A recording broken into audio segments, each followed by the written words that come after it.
one-stop sports shop, and on mixlr.com/wakeupcall. DT, proud to be here with you inside the Cafe Kubal Studios, hanging out where sports meets life every Monday through Friday from 9 a.m. to 11 a.m. Eastern Time. Appreciate you hanging out with us inside of these Cafe Kubal Studios, and Cafe Kubal here for you all throughout Central New York. Make sure you get to them by going to 343 Fayette Street in Manlius, New York, as well as to the corner of Route 11 and Taft Road at the Sweetheart Corners at their drive-through location in North Syracuse. You can also find them in downtown Syracuse at Galisanos Children's Hospital. And, of course, you could find them at 3501 James Street in Syracuse and on 401 South Salina Street in Syracuse. So however you connect with Cafe Kubal, warm yourself up today with a cup of your favorite Joe, as well as their chai teas and everything that they have to offer. And speaking of a cup of Joe, we got a cup of Joe that we have with us every single Thursday from 9 a.m. to 10 a.m. Eastern Time. So we got a cup of Joe with a cup of Joe, and that is Papa Joe, who'll be joining us in just a second. And then in hour number 2, we're going to have the opportunity to speak with the men's and women's basketball side of both Moyne College as well as Bryant and Stratton College in Syracuse. Very excited for what we're going to be able to talk about with the coaches. At 10 a.m. Eastern Time, we'll be joined by Mary Grimes, Moyne women's basketball head coach. She will be followed by Clay Gagan-Sherman, the women's basketball head coach at Bryant and Stratton of Syracuse.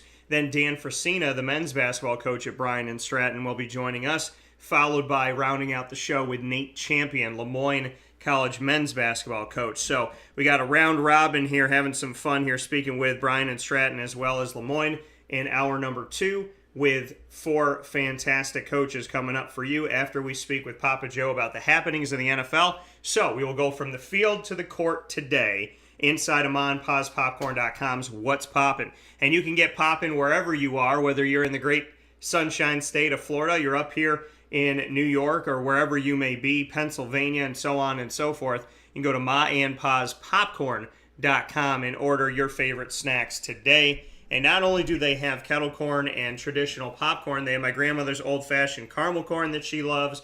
And, of course, they also have the chocolate-dipped Oreos, their pretzel sticks, cotton candy, lemonade, and so much more. So it's like going to an amusement park every single day of the year. So make sure you head out to Ma and Pa's today at 201 Old 7th North Street in Liverpool, New York. And you can order online at MaandPazPopcorn.com. So with that being said, Papa Joe, Mary Grimes, Nate Champion, Clay Gagan-Sherman, and Dan Frisina on today's Wake Up Call. Let's bring in PJ. Papa Joe, how are we doing today? Good morning, Daniel. That was great. It was so nice having you and Carrie down here to visit us. That was nice. It was very comfortable, and sorry the weather couldn't have been a little bit better, but I think you take it over what you left up there. Yeah, it's the snow's still here. It's funny how it doesn't really have to snow. It's just been cold enough. So our snow really hasn't left the ground for like a month. And it's starting to back away from my fence. I'm starting to see that I should have mowed my lawn one more time. So it's all coming back to me now. Hashtag Celine Dion. But yeah, it's definitely been an interesting winter. But being down in Florida, it was fun. It was exciting. It got up to 82 at one point. The last couple of days were very, very warm. I have no complaints. I was at Walt Disney World. I could care less. Honestly, I would go there if there was ice on everything. I would go there if there was acid rain, probably. So not asking for that, God. But I definitely loved it. Magic Kingdom, Animal Kingdom, Hollywood Studios, Epcot. Had a fantastic time being in the Disney World. So I definitely loved being there. Loved getting to start off my vacation with my other parents, you and Miss Mary, and got to see Joey and Kayla and Lily, and it really was a fantastic time. So I want to thank you, as always, for your hospitality, and thank you for your heart and your positivity. So it was very nice. Hey, the only thing that would have made it perfect is if my little Lily was there with Lily as well. Yeah, Lily.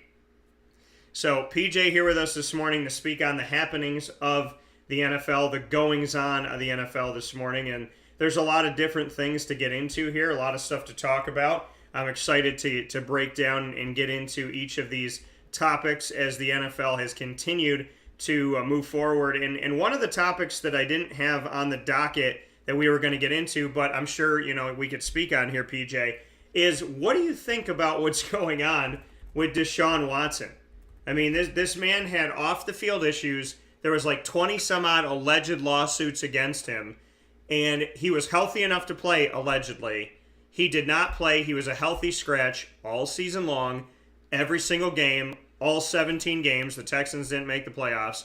The Dolphins allegedly were toying with taking him, and they didn't. He had success at Clemson. He had success at Houston. And now we're sitting here with the Deshaun Watson saga continuing. And the question is, what in the heck is going on with this guy? 22 pending lawsuits.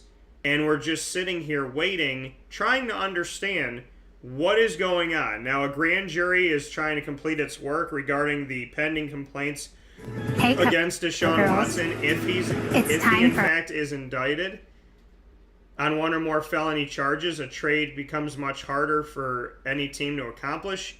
If he's indicted on misdemeanor charges, it could be easier to move him. But this is under oath during a deposition. Depending on how he holds up under questioning or doesn't, it becomes easier or harder to settle his case. If a new team insists on all civil cases being resolved, nothing will happen until they manage to get 22 deals done.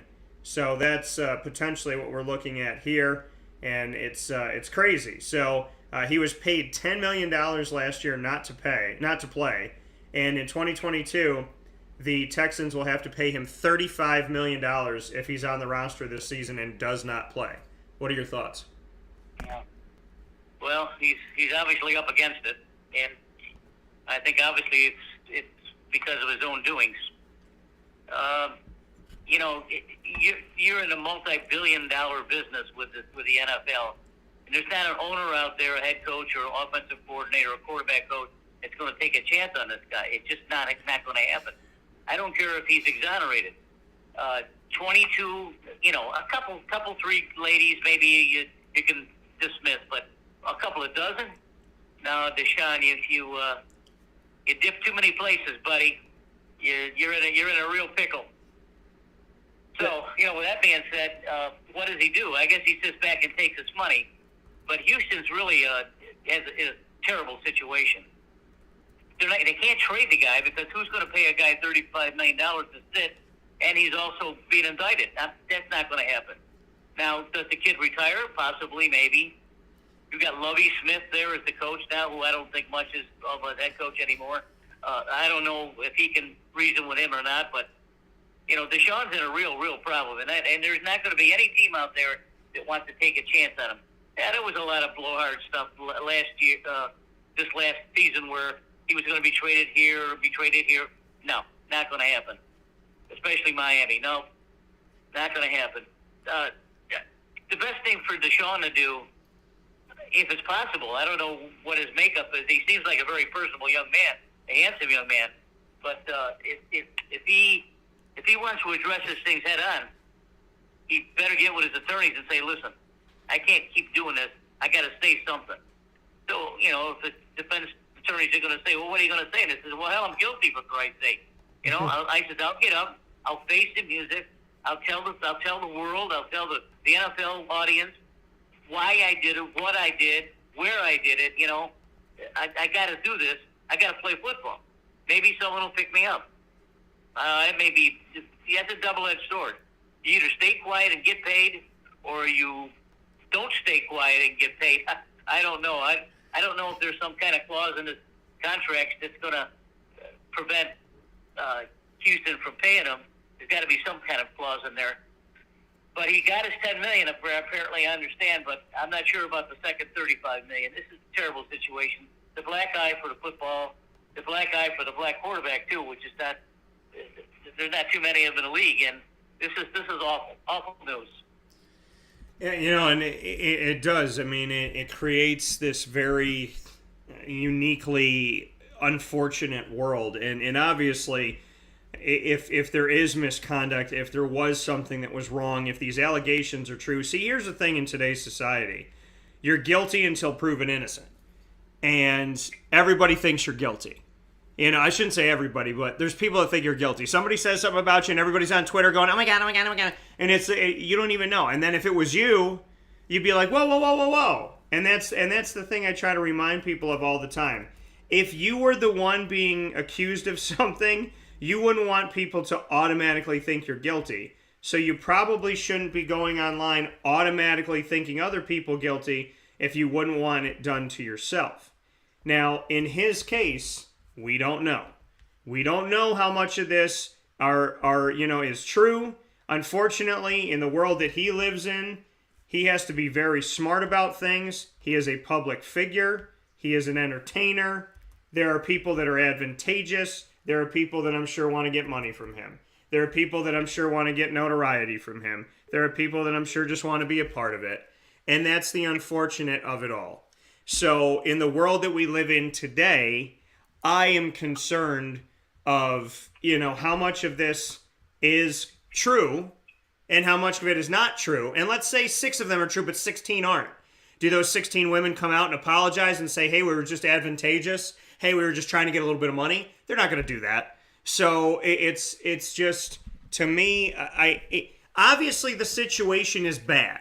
If this was a poo-pooed situation, it wasn't anything real, and it was like, hey, Deshaun, let's just figure this out outside of court. I mean, I don't know what he's doing. I don't know if he's just telling people, hey, I'm not guilty, and they're fighting it and saying, no, you are guilty, because why this case has taken over a year to figure out to me. I mean, the other cases, they seem like they go through a lot quicker. It seems like when there's been other issues, unfortunately there's been any issues, but when there's been other issues, that they've been figured out.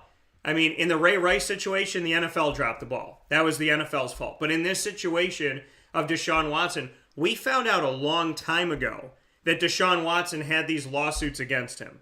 And then we went through offseason, and then we went through an entire season, and through the championship game recently here. We've gone over a year with what's happening with Deshaun Watson.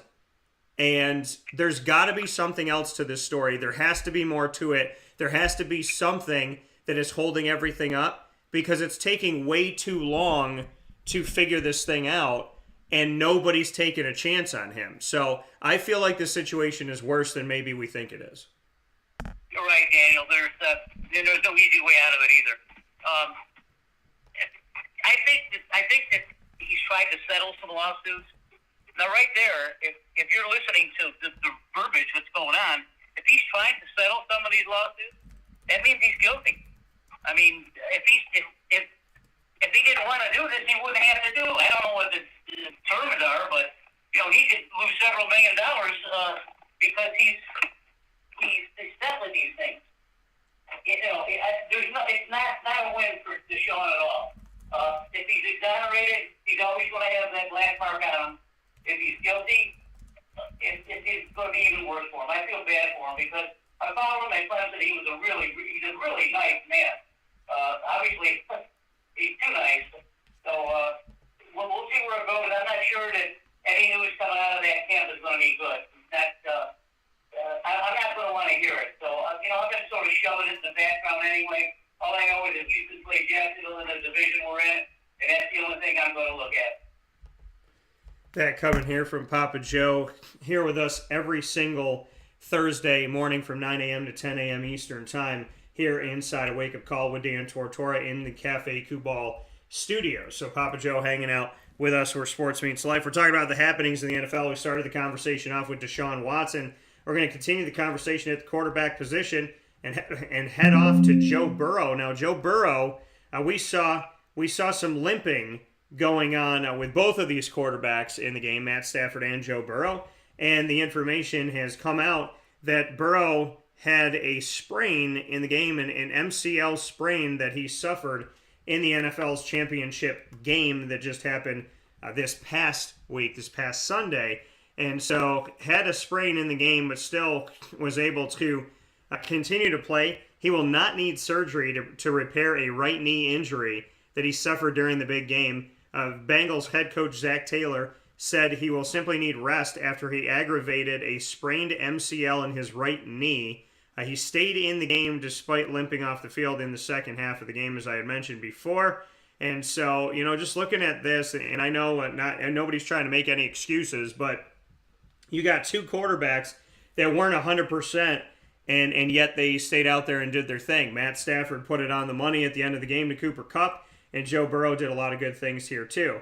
Now, we've seen that Joe Burrow has shown that he can play through a bunch of things. He tore the ACL and MCL in his left knee in his rookie season, and so you look at that. I didn't miss any offseason activities in 2021, played in 16 games last season, and was named the Comeback Player of the Year. So Zach Taylor said, quote, "I think everybody sees the same thing.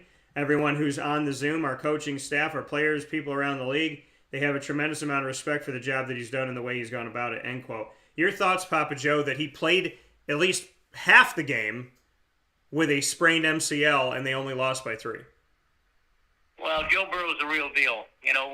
We got a glimpse of him when we played for LSU, and he was lights out. I mean, he absolutely carried that team.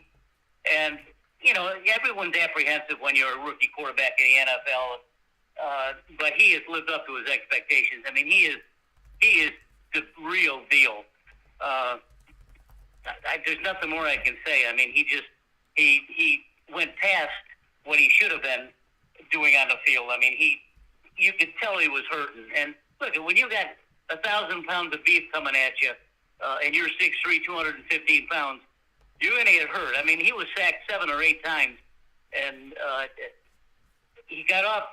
One time he didn't get up till he limped off the field, and that's what you were referring to. But he hung in there. He moved around. He completed some passes. The one thing I like about it is that Jalen Ramsey got burned twice on him by Joe Burrow. That's all I want to say. Yeah, and Ramsey, and yes, and there was, and we got to talk about that too, and I discussed it on Monday as well, is that one of those plays that Ramsey got burned on, he was actually face masked by Higgins, not called on it, and so, there was a couple plays in this game. There was the T. Higgins touchdown 12 seconds into the second half, 75 yards, one-on-one with Jalen Ramsey, scores a touchdown after the face mask, no call, and then later on in the game, there is a defensive holding call on the linebacker Logan Wilson of the Bengals, and that looked like a no call. He had grabbed the jersey, he let go, then moved, and he grabbed the jersey of Cooper Kupp, let go of the jersey, went in motion with Kupp toward the ball, and then slapped the ball down. It was on like the 5-yard line. What are your thoughts on the no calls? One of the no calls up against the Bengals gave the Bengals a touchdown with it not being negated by the face mask on Jalen Ramsey. And the final one, Logan Wilson, the one that a lot of people are talking about, that holding penalty ended up keeping the Rams, who had multiple penalty opportunities in the red zone of the Bengals at the end of the game, ended up keeping the Rams there and giving the Rams an opportunity at scoring. What are your thoughts about the fact that the officials essentially aided 2 scoring plays by either a blown penalty or a penalty that I don't think should have been called? Certainly very important in the game. The refs, to their credit, they let the guys play. I mean, look, there's holding on every play in the NFL, period, mostly by the offensive linemen. And there's no way you're going to keep Aaron Donald out unless you hold him. And they were holding him every play. But Cooper Kupp he's the kind of player where you can't guard him. You can't cover him. He's too good. He's got too many quick moves. He knows what Stafford is going to do before he even does it. And the only way that you're going to cover him is to hold him. I mean, that's the way it is. I mean, unfortunately it was called. They probably should have let it go because holding Cooper Kupp's not going to get you anything. And most of the time, if you let go of Cooper Kupp, he's going to catch the ball and score anyway. So, what the hell? Half a dozen one, half a dozen the other. It was, Matthew Stafford really hasn't been given enough credit over the years for the kind of quarterback he is. I mean, he was in purgatory up there with Detroit. Awful. But one thing you got to give Matthew Stafford credit for, he was the quarterback in two of the most best offensive players receivers in history, with Calvin Johnson and Cooper Kupp. Both of those guys set records, and he was the quarterback. So don't give me any of this junk about Matthew Stafford can't do this, he can't do that. Well, he can, and he did, and he's to be applauded. The game played out just the way we thought it would be. I thought the Cincinnati's defensive line did a hell of a job shutting down LA's run game. They did a really good job with that. Cooper Kupp just can't be covered. When it's crunch time, Matthew Stafford's going to be looking at him. Yeah, and that's the thing. And you just brought up the fact, Cooper Kupp really can't be guarded. And, and I would agree with that. And I said that. I said that coming out of the game. I said, listen, everybody knew the ball's going to Cooper Kupp. Everybody knew Cooper Kupp was going to be involved. Yet, he got taken out of it. There were times in this game where Jamar Chase, you forgot he was on the field. You forgot he was there. And that was not the case for Cooper Kupp. The number one stud of the Rams continued to be relevant, where Jamar Chase, I was kind of like, is he okay? Is he there? Is he playing? Is Sean McVay, his coach, keeping him on the side of the field like he did Todd Gurley a couple of years ago? But, what's going on with Jamar Chase when he's the number one guy? And then, you see Cooper Kupp just, you can't guard him. I mean, when Matt Stafford threw that ball to him, that was a ball play in the yard. That was something that I do in a pickup game when I'm playing on the fields of Onondaga. When I'm out there and I'm like, man, I know my receiver's so good, I'm just going to throw it at him. I know he'll catch it. I don't care how tight the coverage is. I don't care if the guy's hugging him like a blanket. I don't care if the guy's hugging him like that, like they're spooning on the couch. Doesn't matter to me. So, I mean, it was such a good quick turn, and the ball came in. I mean, and it's Matt Stafford putting it on the money. What can you say about Matty Stafford? I heard commentators question his throwing ability during the playoffs. They said, I don't think he's 100%. I don't think he's 100% healthy. He's been in the league for 13 years. He spent 12 of those years with Detroit. He just won a championship in his first season with the Rams. And here's the thing that I feel like he's not going to get a parallel necessarily to this. And I'm not saying he's Tom Brady. I just want people to think about this because I'm thinking about it in the moment, and I want to throw it at you. Tom Brady went to the Bucks and won a championship in his first year. It's unheard of that a player can go somewhere and do that so quickly.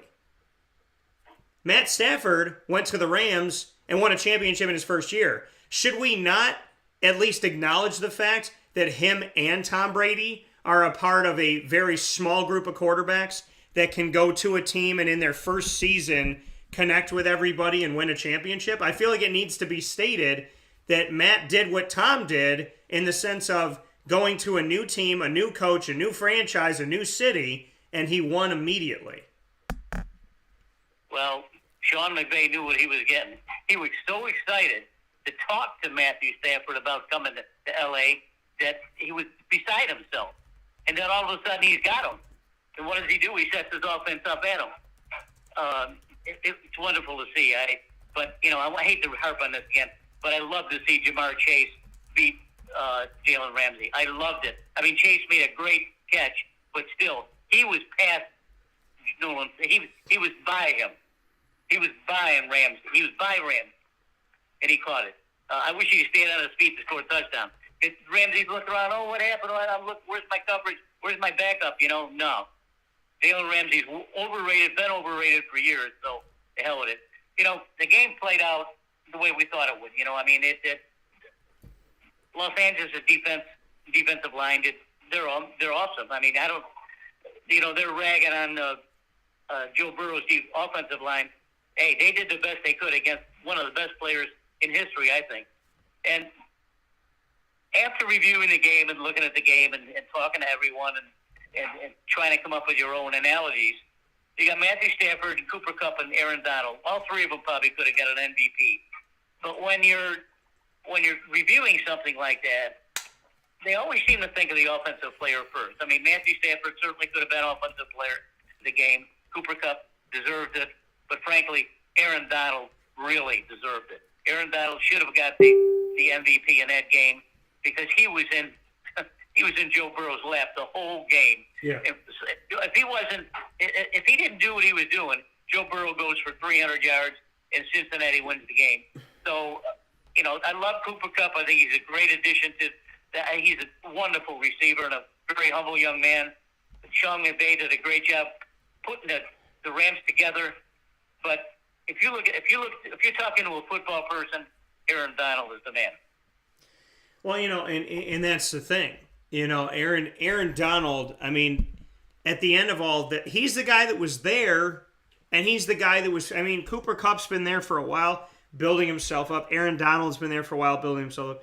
But Aaron Donald, think about it. You saw him on the sidelines in the game against the Niners, just trying to pump people up, trying to get people in it, trying to get them ready, trying to get them carrying, trying to tell them, hey, we got to fight through this. We're not losing this. Like, when you talk about somebody willing their team to win, Aaron Donald was the last play of the game.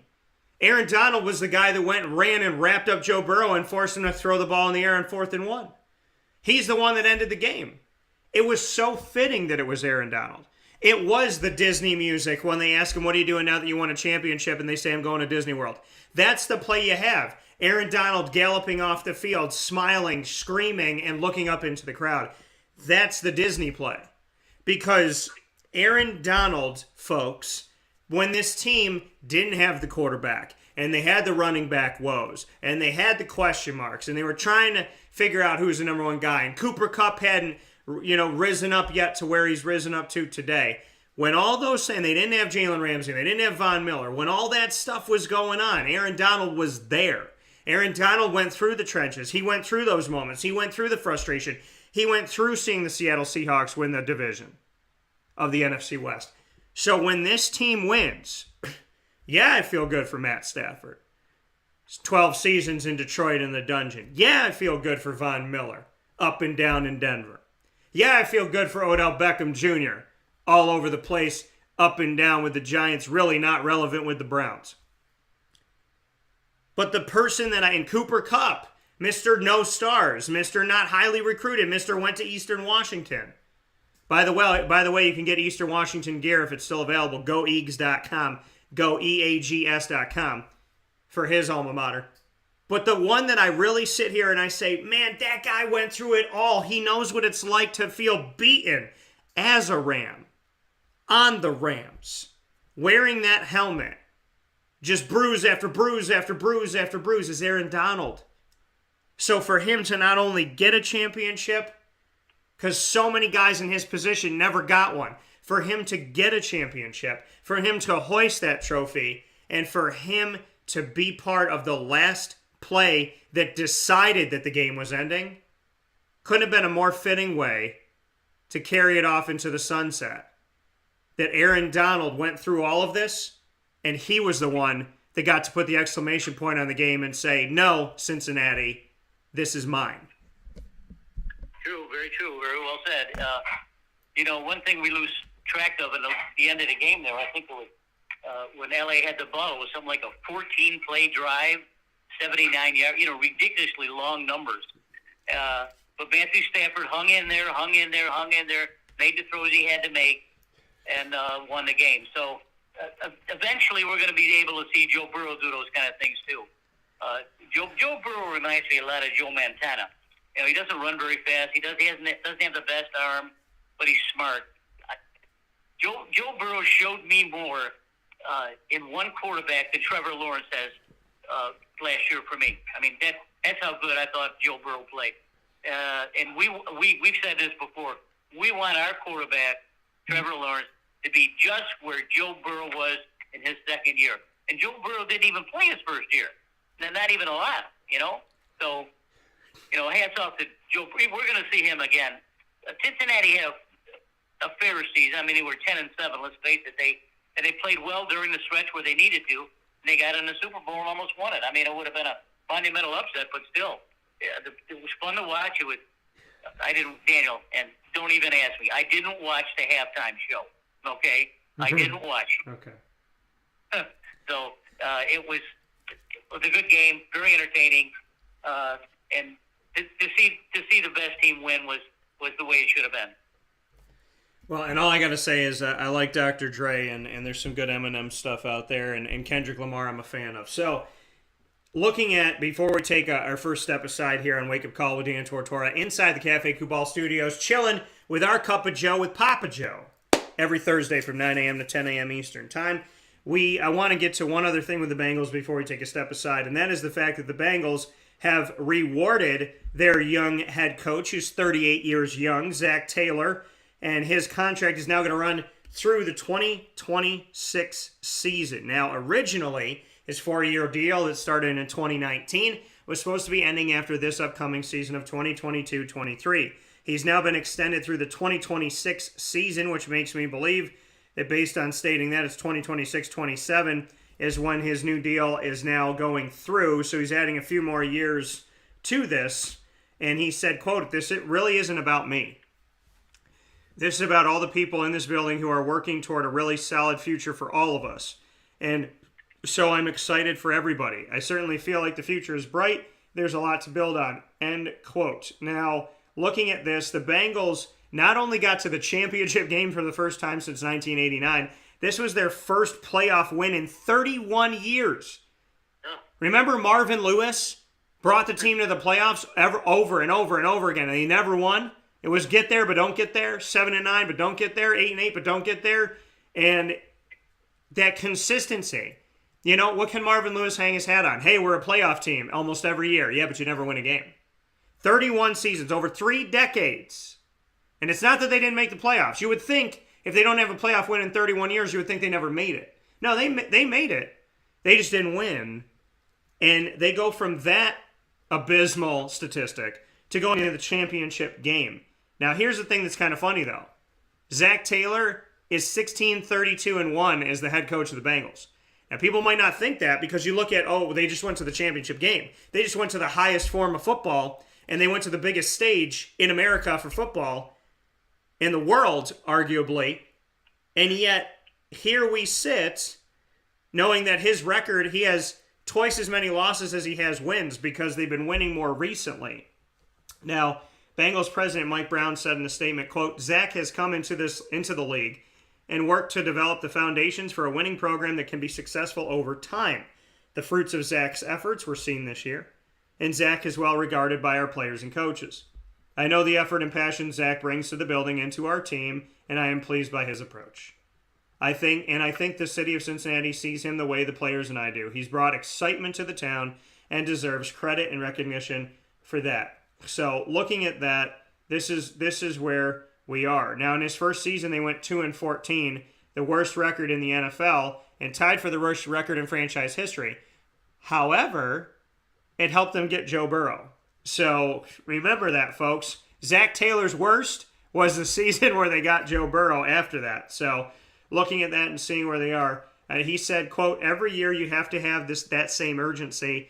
I know a lot is made of going into this season, but for us, that doesn't change our process at all. I think what it allows you is to endure that and feel confident in is the relationships, end quote. Now, we saw 66,277 fans as the Bengals beat the Raiders, which is the largest for a pro football game in Cincinnati. That was the end of the 2021-2022 season. So this is where we're at right now. His worst season, like I said, paid off in getting Joe Burrow. And think about that. His worst season turned into eventually going to the NFL championship game a couple of years later. So your thoughts on Zach Taylor getting an extension through 2026? I don't think anybody's surprised about it. No, it's not, but it's a pretty big step, though. I mean, he struggled his first couple of years, but, he went all in with Joe Burrow, and he knew that this was going to be the guy that was going to pull him out of the doldrums. I mean, certainly 16-32 is certainly not a good record, let's face it.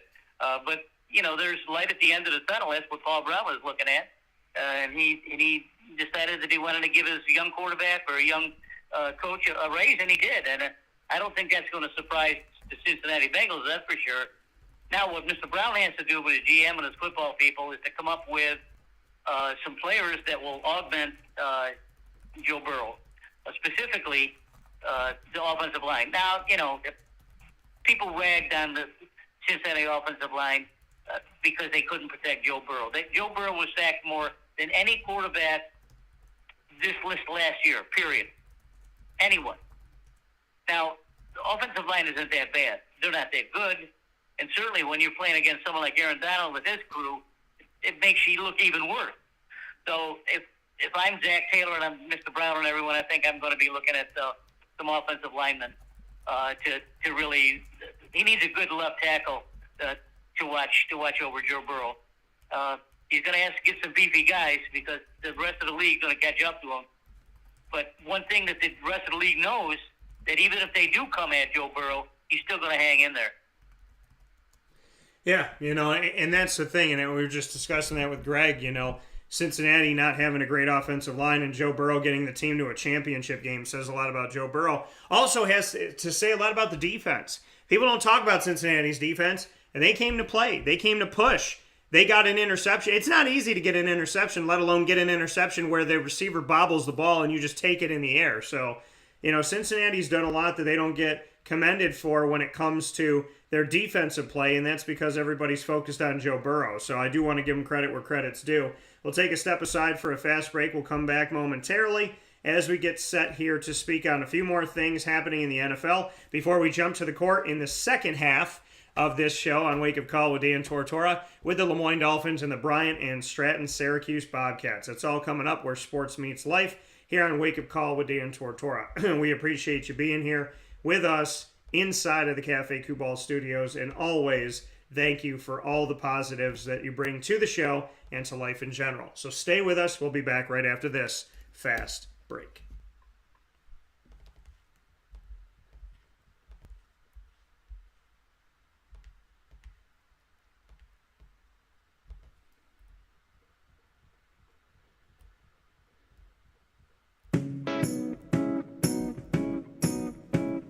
In these unique times, there are those in our community that give us a sense of normalcy and positivity. Pizza Man on 50 Oswego Street in Baldwinsville has been here for you for over 35 years and is here now.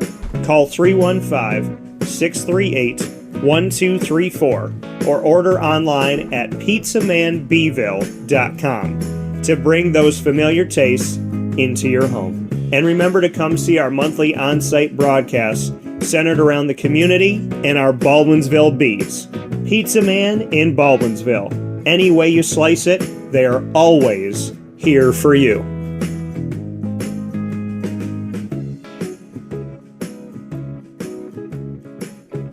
This is Jim Sikowski, owner-operator of Chick-fil-A Cicero, 7916 Brewerton Road in Cicero, right in front of the Home Depot. I had a deep feeling that God wanted me to do something bigger with my life and to help people, help others. He kept putting Chick-fil-A in my life, and I realized as I was going through the franchise selection process that positively impacting the lives of others was really core to what we do here at Chick-fil-A. First of all, it starts with the food. The food is brought in fresh daily. We bring in local produce. We prepare to order in the kitchen. We hand bread our chicken. We hand spin our milkshakes. It's great food. It doesn't taste like fast food. I think the second thing is the way people feel when they come in a Chick-fil-A restaurant. It's different. We try to treat people with intentional kindness here, which is very different and deeper than good customer service. And so I think it feels remarkable for most people to come in a Chick-fil-A restaurant. And then lastly, the impact that we try to have in the community is very different. It's a big part of the expectation of every operator of a Chick-fil-A restaurant is that they're actively engaged in their community, they're a leader in the community, and they're making a difference. When they realize that what we're striving to do is to shine a little light in their life, that's a very, very different experience than you will have in any other quick service restaurant. And it's that remarkable experience that I think people will emotionally connect with. I'm George Townsend of Honda City with some good advice when buying a new car. The true cost of owning a new car is determined by the appraised value when you trade it. No vehicle appraises higher than a Honda. Next, look for low APRs and deep discounts. You also want low maintenance costs and great fuel economy. That's why my advice to you is to buy a new Honda. Looking pre-owned, visit our Honda Certified Used Car Center. Honda City, 7140 Henry Clay Boulevard, Liverpool, or HondaCity-CNY.com. It would be a pity if you don't shop at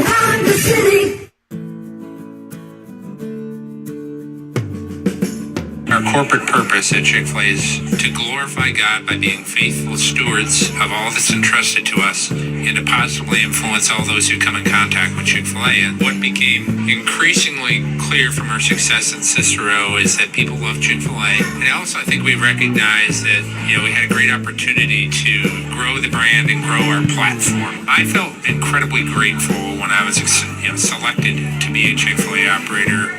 I think what it's meant for me, what I've come to realize on a very deep level is that this is a calling for me. It's not a career. It's not a job. The Lord called me to be a Chick-fil-A operator and to use these restaurants to glorify Him and to positively influence other people. I'm blessed. I'm very blessed.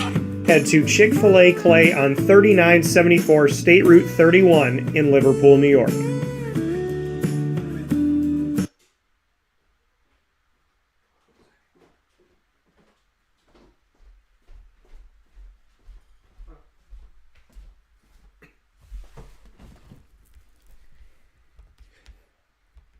And a welcome back here to Wake Up Call with Dan Tortora on wakeupcalldt.com, your one-stop sports shop, and on mixlr.com/wakeupcalldt, hanging out where sports meets life inside of the Cafe Kubal studios. Happy to be here with you every Monday through Friday from 9 a.m. to 11 a.m. Eastern Time, where sports meets that thing called life. Hour number 2 of the show is going to be filled with Bryant and Stratton and Moyne, hearing from the coaches of the women's basketball and men's basketball side. We're going to run the gamut with Mary Grimes, Clay Gagan, Sherman, Dan Frisina, and Nate Champion after we have some more time here with Papa Joe inside of Ma and Pa's Popcorn.com's What's Poppin'. So let's jump right into it here and get PJ's thoughts on, there's a bunch of different things for us to talk about in the coming weeks and whatnot, but the Vikings, how about this? The Vikings, Minnesota Vikings head coach Kevin O'Connell, how about this? Some 2 weeks after reaching an agreement to replace Mike Zimmer, he can finally talk about being it. He was hired as the Rams offensive coordinator. The Vikings officially hired the Rams offensive coordinator this week, yesterday, because they had to wait on everything. So your thoughts about the fact that coming off of a championship game, which we see happen a lot, the NFL championship game, title victory, the Rams lose a coordinator. Their offensive coordinator is now going to become the head coach of the Minnesota Vikings. Here's the irony. Let's go. I mean, looking at the facts that now Minnesota a couple years ago, relevant, couple of years ago could have been a championship team if they had beaten the Eagles, and now they're in a position where they now have the Rams offensive coordinator as their head coach. There's the Delvin Cooks and the Adam Thielens and the Justin Jeffersons for him to kind of salivate over. What are your thoughts about the fact that the offensive coordinator of the Rams is gone and he's gone to the Vikings? Well, it's a trend we're seeing here in the last couple of years. Is a good young offensive coordinator becomes a head coach. Young. Look at the young coaches that have come in at Buffalo and Arizona and the New York Giants and everywhere else. I mean, the ones that Green Bay and L.A. and Cincinnati. These are good, young, sharp guys that know the game and are going to make it exciting. Kirk Cousins, to me, has always been a good quarterback. Maybe he isn't the best at time, but he's smart. And I think that this guy is going to tap into the veteran Kirk Cousins, probably going to make him better if Kirk Cousins sticks around. I'm not so sure yet. But it's exciting to see these young guys come in as head coaches because I want to see some things on the field that I haven't seen in the years. I want to see offensive coordinator open up the playbook and say, let's do some things here. Look at the halfback pass that Cincinnati scored a touchdown on. And the old coaches are not going to call that kind of play, but the new coaches will. That's for sure. So I'm excited for it. I'm happy to see it.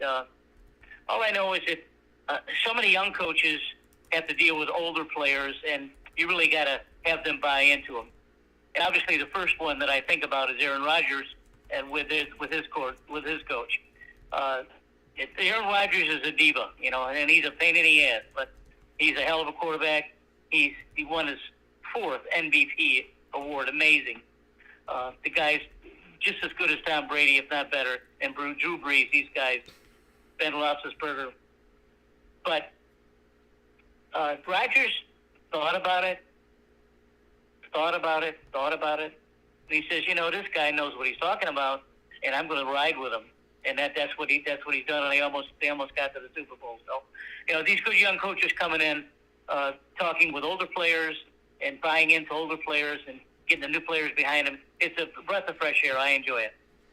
And how about the fact that Jim Harbaugh did not get a head coaching job in the NFL, allegedly was a finalist with the Minnesota Vikings, and instead has signed a new 5-year extension to stay with Michigan through the 2026 season. Your thoughts on Jim Harbaugh returning to the Wolverines? Well, Michigan is Michigan. They're like Ohio State and Notre Dame up there. They'll win and they'll lose a couple, 3 games a year, and he'll be okay. I don't know if they'll ever get to the championship games, but Jim Harbaugh certainly is he's a good coach. He's a great recruiter. He gets good players up there. He's just like Brian Kelly. They just didn't win enough. And then if they can ever figure out a way to beat the Southern teams, then maybe there'll be a topic of conversation. But not until they do that. Yeah, and we stay with the NFL here for a few more minutes before we jump into basketball here with Papa Joe. My guy Nate Hackett, speaking of Aaron Rodgers and all that we talked about a little bit ago here, Nate Hackett, the first head coach to be hired with all the vacancies, first head coach to be hired of the offseason here, and that was the Denver Broncos choosing Nate Hackett to become a head coach for the first time. A good friend of mine, somebody that I've appreciated and covered when he was at Syracuse with the Bills.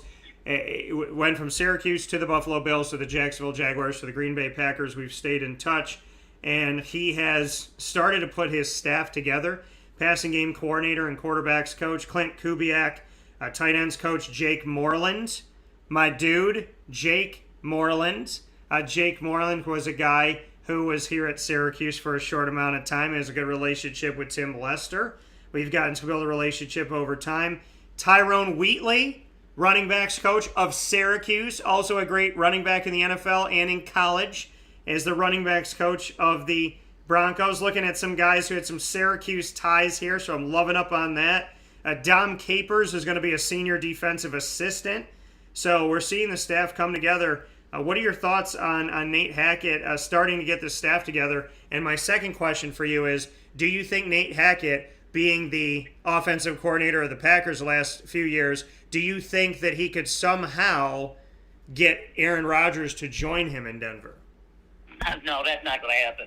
That's not going to happen. But Nate Hackett is another one of those young coaches that has deserved a chance over the years and has finally got it. He's another guy that I'm going to enjoy watching Denver play. It's great to see this, and Nate Hackett should be congratulated on. I don't know why. See, all these young coaches are getting good jobs, are getting good pay, and then colleges are keeping up with the good pay. I'm sure Harbaugh is going to get $5 or $6 million a year.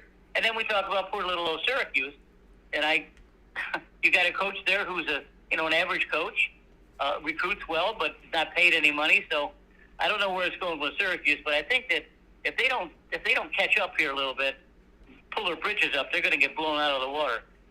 Because if they're not competitive this year in the ACC, forget about it.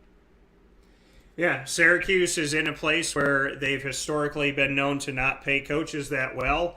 They did not pay Schaefer's staff anywhere near. I think everybody was, from what I understood of what they were getting paid, it was like he was getting, Schaefer as a head coach was getting paid like a coordinator. The coordinators were getting paid like assistants. The assistants were making almost nothing. So, it's just the reality of what has happened on the Hill. And it needs to change because people like my dude Luke Fickell are making $5 bones a year now at Cincinnati. So I firmly am not surprised at all. So it's amazing how the teams that know how to pay their coaches and know how to recruit and know how to bring in the right people are successful, and the ones who seemingly do everything wrong are not successful. It's really funny how when people say, "Wow, how did everybody get so lucky except for Syracuse?" It has nothing to do with luck. It has to do with intelligence and wisdom.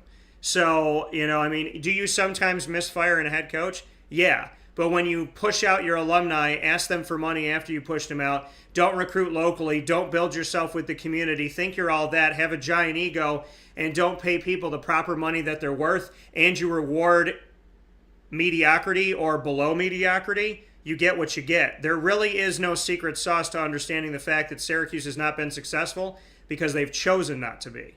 So there's a lot that needs to be done, and hopefully it'll be done at some point soon while I'm still alive. That'd be great. So with that being said, PJ, as always, I appreciate you, and I thank you for being part of the show, and I look forward to talking with you soon.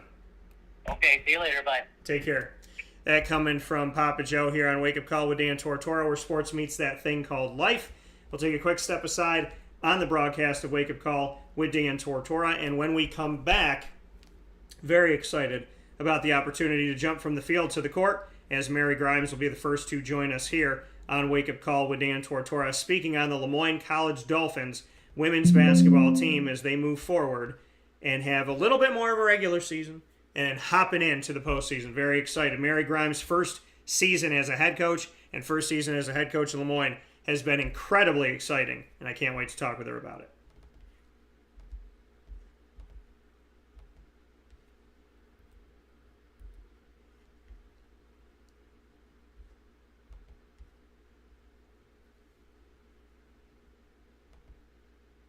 Carvel DeWitt, it's what happy tastes like. Do you know why? Because we make ice cream. Creamy, rich, flavorful ice cream. Not yogurt or iced milk like some of our competitors. Ice cream. Fresh, by hand, daily. For the calorie conscious, we have something new for you. Our new Carvelite. Same great flavor, creaminess, and texture of our regular ice cream with only 35 calories an ounce. So whether you want an ice cream cake, flying saucer, dasher, carvalanche, hard or soft ice cream, we will satisfy your craving with our fresh, handmade regular or new Carvelite ice cream. Carvel DeWitt. It's what happy tastes like.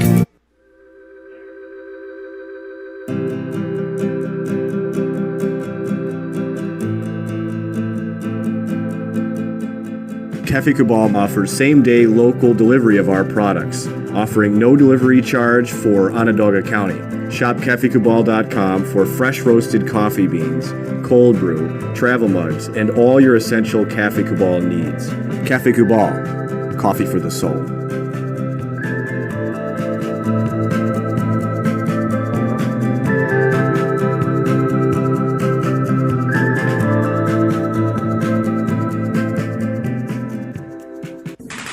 The Wildcat Sports Pub in Camillus, New York is located on 3680 Milton Avenue in the Home Depot Plaza. It is your family-friendly sports bar and restaurant. Folks, some sports bars aren't family-friendly. Some family-friendly restaurants are not sports bars. The Wildcat Sports Pub in Camillus, New York is proud to be both. It is that marriage that you've been looking for years. The Wildcat Sports Pub is your home base for your sports bar and restaurant needs, games for the kids, indoor and outdoor activities, and enough things on the menu to come back every single week and get to try something new. They're open Sundays from noon to 8 p.m., Monday through Wednesday, 11 a.m. to 11 p.m., and Thursday through Saturday from 11 a.m. to midnight. For reservations and party information, call 315-487-2222 for the Wildcat family-friendly sports pub and restaurant.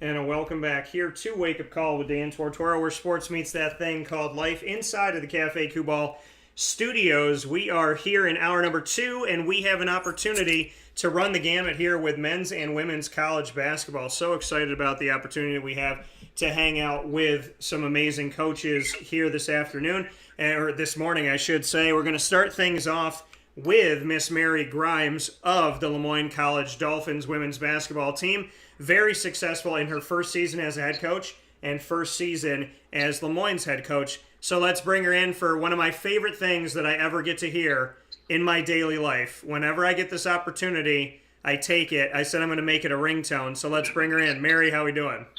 What's up, Dan? I'm glad I'm living up to your expectations there. You are, and you're living up to, you're exceeding a lot of expectations. I know statistically that you rag on me about the fact that you're not looking at the stats like I'm looking at the stats. You're just going game by game.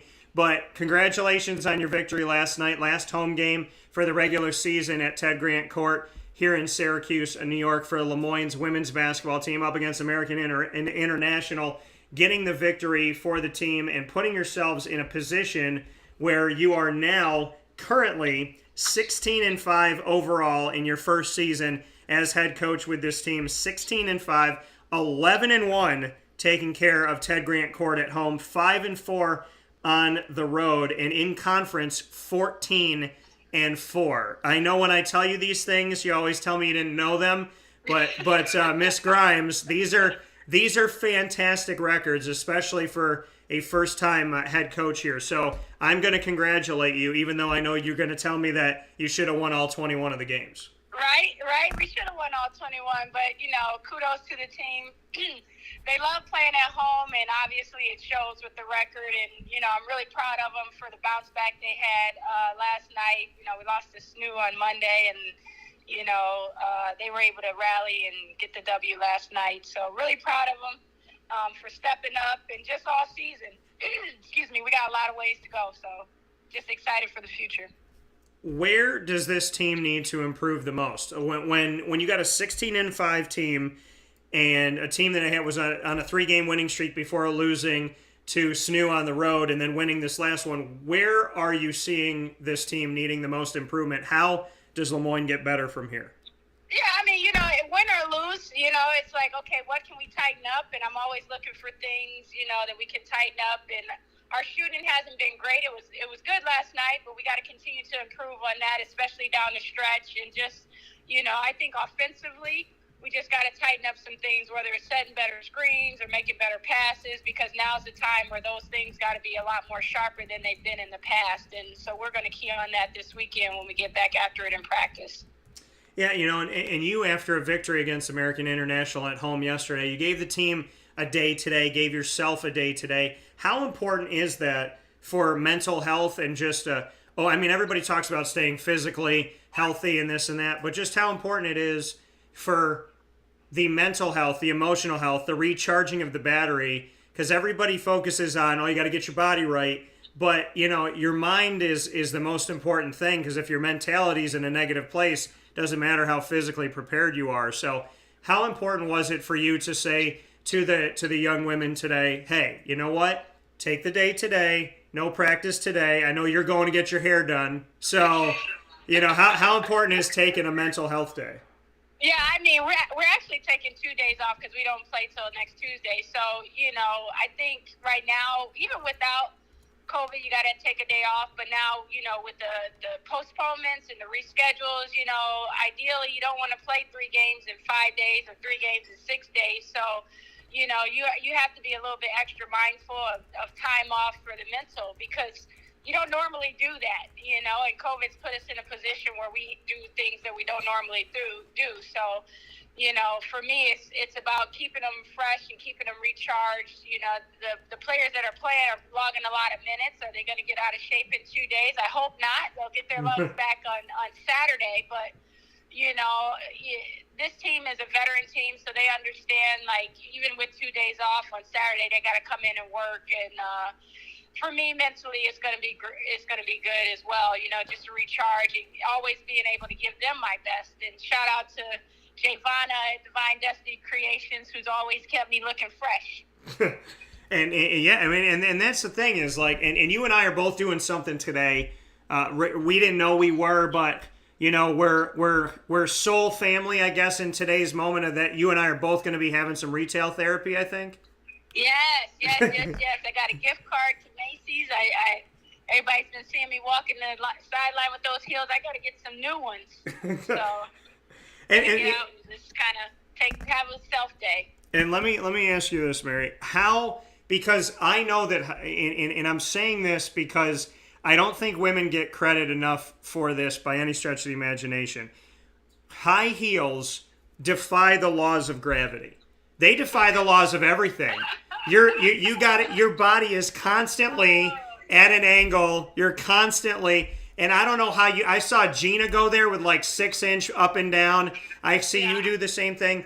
How in the heck do you coach in high heels when it's emotional, it's real? To me, this is what I want to say. To all the men out there that are on the sidelines, I'm going to tell you right now, I challenge you to wear high heels for one half of a game. because I don't know how you do it, Mary. I really don't, because I have utter respect for women wearing them in general, but for you to wear them in a high octane situation when you're squatting, standing, sitting, running after and whatnot. But you and Gina, all I can tell you is y'all know how to run after an official in those heels. I don't know how you do it. So Yeah. It's like a scary movie. It's like, how are you running in those heels? But you just got to find a comfortable pair, and once you get that one, it's kind of like, oh, I don't want to give those up. But, it just comes with the job, and, you figure it out. And after doing it for almost 20 years, it's not so bad. Speaking here with Mary Grimes, Le Moyne Dolphins women's basketball head coach. Mary, what have you taken away overall from this season? What have been the biggest foundational pillars of this team that you feel like have really started to, as you've tried to build upon what Gina Castelli had, and obviously she didn't leave the cupboards bare and whatnot, with you putting your mark on this program, what are the foundational pieces you have tried to implement that you feel like have really come through, that you've seen as this house is getting built? What are the things that you feel like are really substantially coming through right now? I think I just try to keep challenging them. This senior class is probably one of the most successful senior classes in school history, and just continue to challenge them every day. At halftime yesterday, I wrote on the board. They went out, played the half, but before I went out for the tip-off, I wrote on the board, did you work hard? And if you did, work harder. And if you didn't, work harder. And I think, that's where I just keep challenging them. Even if they feel like they've pushed themselves to the limit, like, you still have more in you.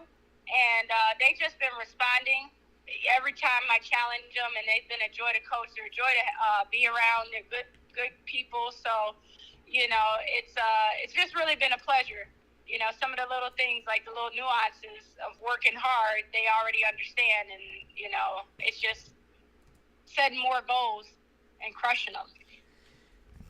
You bring an energy, you bring a positivity, you bring a confidence. Where does all of this come from? That, it's not fake. It's not a facade. You truly embody, hey, Dan, I'm positive. I believe we can win it all. I believe in us. I know we can. But that energy is tangible, and I am looking at the success of your team, showing how tangible that is. Where does it all come from that you have this genuine, constant belief in yourself, pride, confidence, and humbleness and positivity? Where does all of this come from? Because it isn't just a show. It's not like you smile and go behind stage and it's gone. You keep up this nature, and it's definitely come through in the environment of the team, and it's showing. So where does it come from?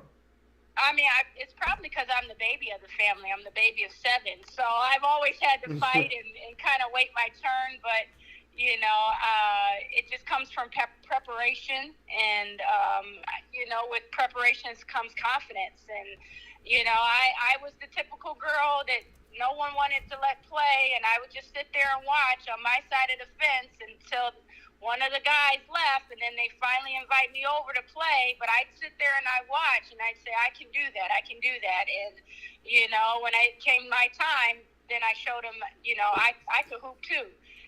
So it's just kind of that preparation coming from my confidence. So, and I love basketball. I love being around the game.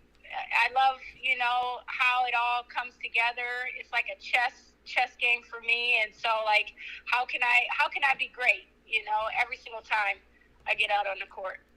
Yeah, and I love that. I love the passion. I love the desire, and it comes through for you. I mean, this is your first time ever being a head coach. What have you learned about yourself in that respect?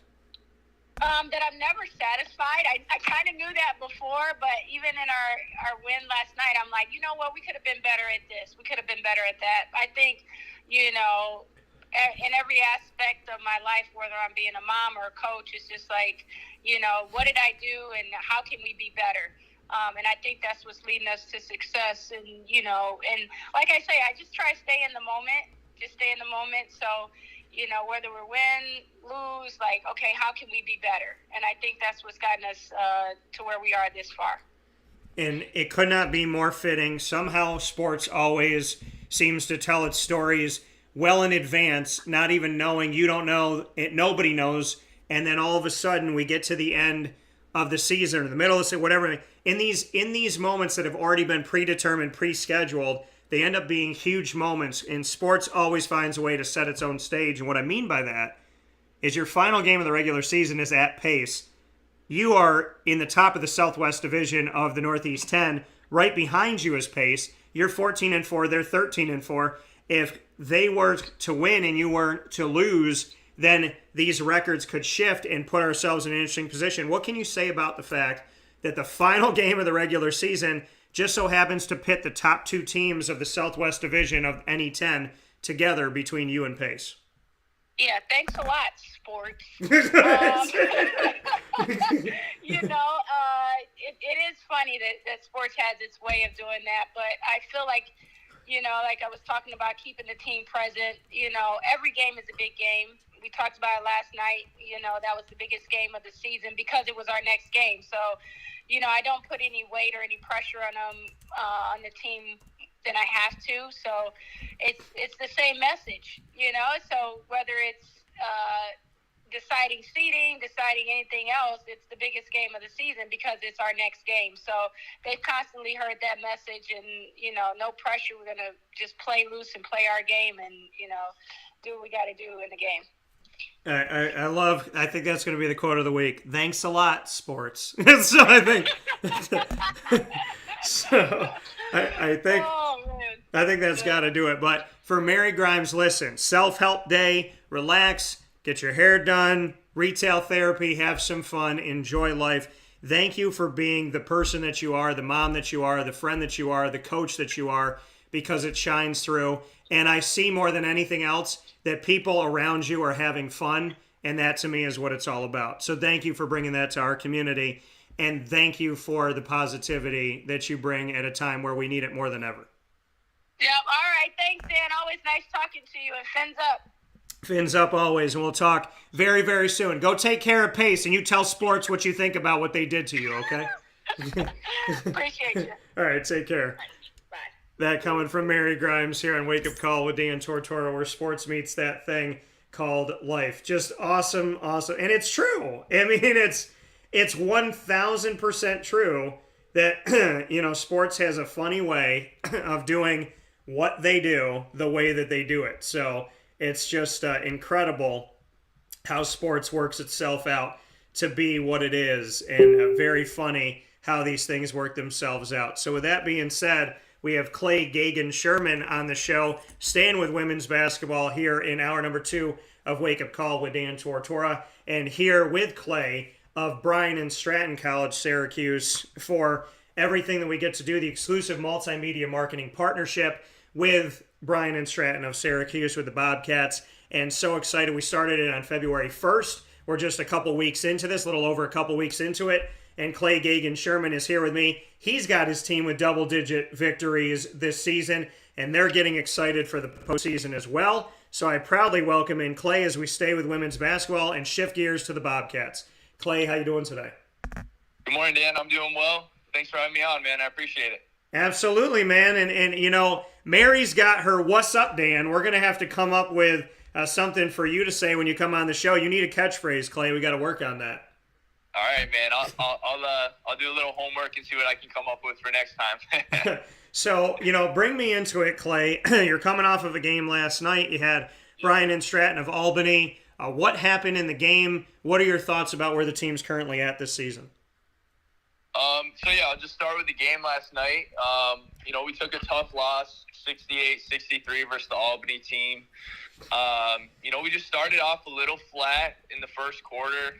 It's kind of a slow-moving game, and we're a fast team, so we were definitely playing at their pace. We had trouble scoring the basketball, which made it difficult to get into our press and speed them up. But we ended up outscoring them 12-11 in the first quarter. And then our second quarter defense was just really poor. We gave up 27 points, got outscored by 13 points in the second quarter. So we had a little deficit at halftime. We woke up in the second half and, played a much better second half. But, we just didn't come ready to play from the jump yesterday. And it kind of, again, Albany's a good team. They played well. But our defense was really poor. We put them on the foul line 31 times. So we got to work on not fouling. It was definitely, a tough game for us. It was a big game. But we play again on Friday, so time to bounce back, man. We play the Buffalo, Bryant, and Stratton at their place. Another good opportunity for us. So we'll watch the film today, go over our little scout, make sure we have a good practice and we're organized and ready to get after it tomorrow. And then just in terms of the season, we're 10-5, so we still have a great opportunity to make the postseason. We have Buffalo tomorrow, and then we actually play Fisher College on Sunday to close out our regular season. So we need a couple big results here. And if we show up and take care of business, we have an excellent chance to get into our national tournament and compete for a national championship. And speak with, for those who don't know, I mean, obviously people are familiar with the NCAA Division I, II, and III. The USCAA, describe to us where that comes into collegiate athletics and how you would define it as people ask the question, like, is this JUCO? Is it a division? What is it? I know that I get asked the question a lot on the USCAA, so I'd love for you to give your take on it. Absolutely. It's so the USCAA is an independent conference for small colleges. There's a Division I and a Division II to the USCAA. I think there are about 30 schools in Division II and then about 20 schools in Division I. We are a Division I school in the USCAA, which allows us to offer athletic scholarships. But it's a national conference, so there's teams from Florida, Texas, Maine, Virginia, all over the country are in the national conference, and we don't travel to Florida for a regular season game usually, or to Maine or anything like that. So the way it works for postseason, we pretty much can play anyone.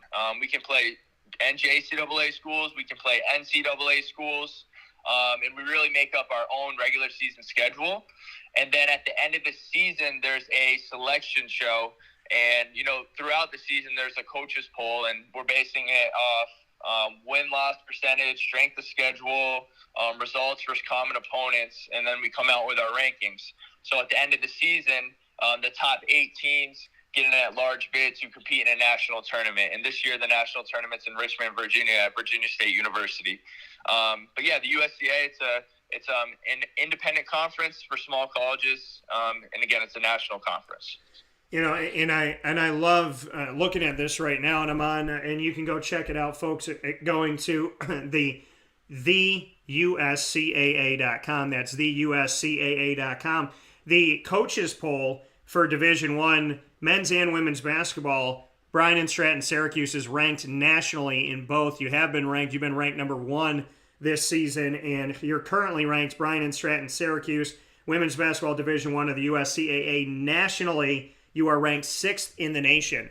Just what that means to you to have a national ranking in the USCAA, to look at colleges from all over the country and to be in the top 10 by the coaches in the entire nation. Just what that means to you and how you not only have been in the top 10, but you have remained in it, which shows consistency as well.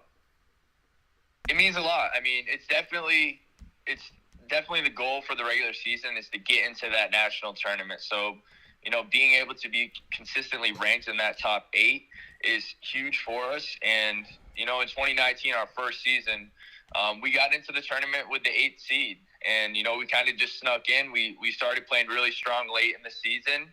And that was kind of like, all right, we did it in year 1. We got to the national tournament. And now it's all about getting better. And, now that's the expectation, is to remain in that top 8. Hopefully, we continue to climb up the rankings like we have done this year. Having a number 1 ranking at one point, a top 5 ranking. But the goal for the regular season is to get into that national tournament, and then it's a new season in itself. It's an amazing experience for our student athletes and an awesome opportunity to compete for a national championship. And, like I said, we got there in 2019, and unfortunately due to COVID, that was kind of, that opportunity was stripped from underneath us because we played the first quarter of the first game at the national tournament. We were playing against the number one team in the country. We were going back and forth. It was, a good game. And after the first quarter, the president of our conference had to call the tournament because that's when the pandemic was kind of in full swing, just hitting. And, it was definitely a bitter taste in our mouth. But it was still an amazing opportunity because we did get to taste, the banquet. We got to taste getting prepared. We saw what it could be, and kind of, it gives us that expectation and that hope to get back there and finish the job that we started. And Clay, for you, speaking here with Clay Gagan Sherman, the head coach of the Bryant and Stratton College Syracuse women's basketball team for the Bobcats. Clay, I mean, you're a young head coach, your first time head coach, and you came here into this community and coach and open this program. I mean, you are the first head coach in the history of Bryant and Stratton women's basketball in Syracuse. What has that meant to you? Because right after you got the job, you and I met in the community. You came down to one of the events I was doing with Coach Q, and that's when I got to meet you. That's when I got to meet your father-in-law as well, and a shout out to Kevin. And so, I mean, having that opportunity, just what it's meant to you as you look back on it. You're a coach that's ranked in the nation's top 8. You've been ranked number 1. You're a young guy. You just got married. You just had your first baby. I mean, I would say the life of Clay Gagan Sherman's looking really good. And I don't know. I think I need to come over and rub your shoulder or your head or something like that and get some of that like rabbit's foot luck. I don't know what's going on, but you're a young coach that is successful with a program that you started, and it's something that I'm sure you got to be proud in and excited about because you are a guy that wants to win every game. You're somebody that wants to go out there and you're always tenacious at it. And at the same time, I mean, you're building a lot of young success, early success that's going to pay off dividends in your future, I would believe. Absolutely. I mean, first of all, it's just an honor, to have this opportunity.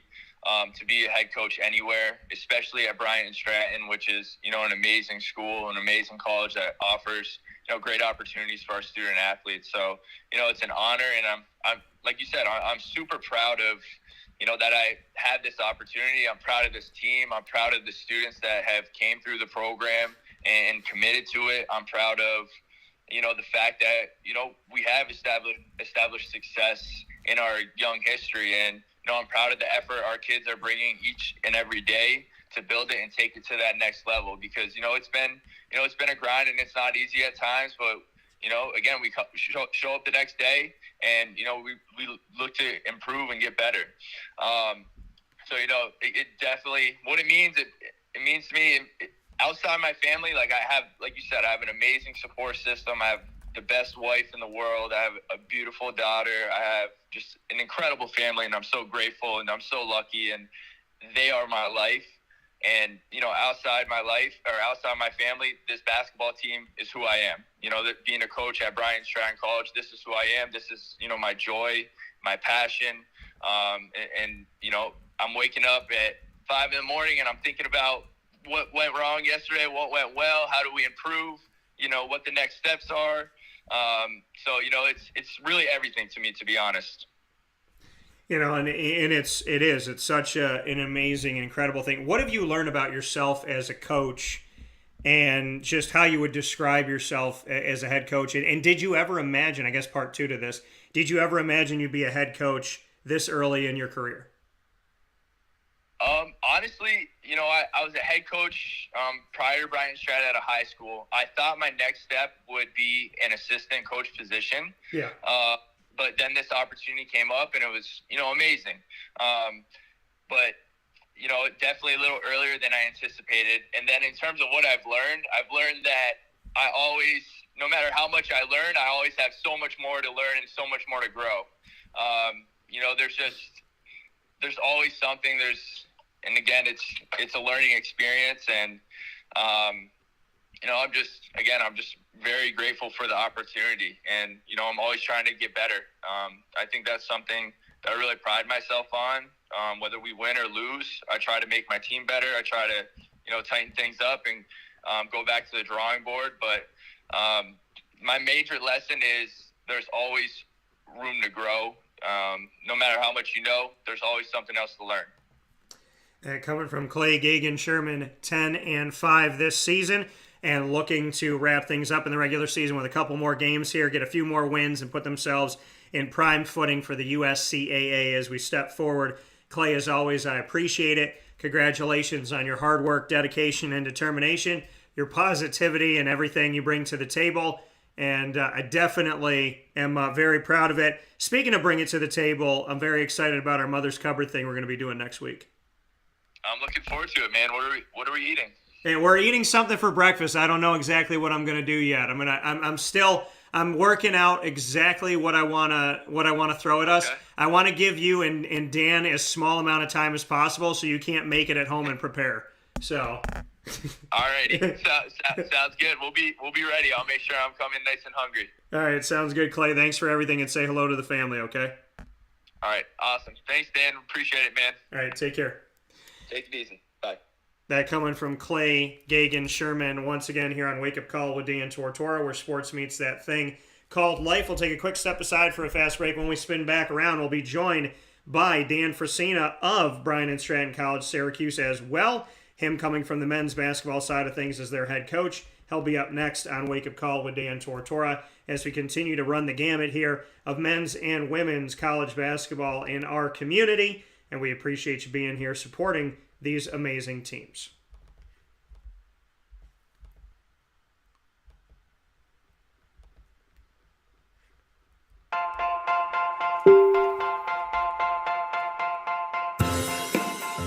Cafe Cabal Mobile Cafe brings the cafe experience to you.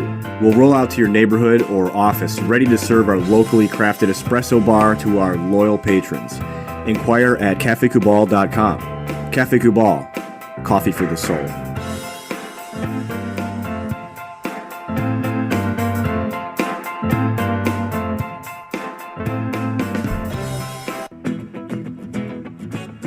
Hi, this is Amy from Mother's Cupboard, home of the whole frittata. We are open daily 6 a.m. to 1:30 p.m. For takeout orders, call 315-432-0942 and tune in to Wake Up Call with Dan Tortora for our monthly food challenge and try our Wake Up Call signature menu item available 7 days a week.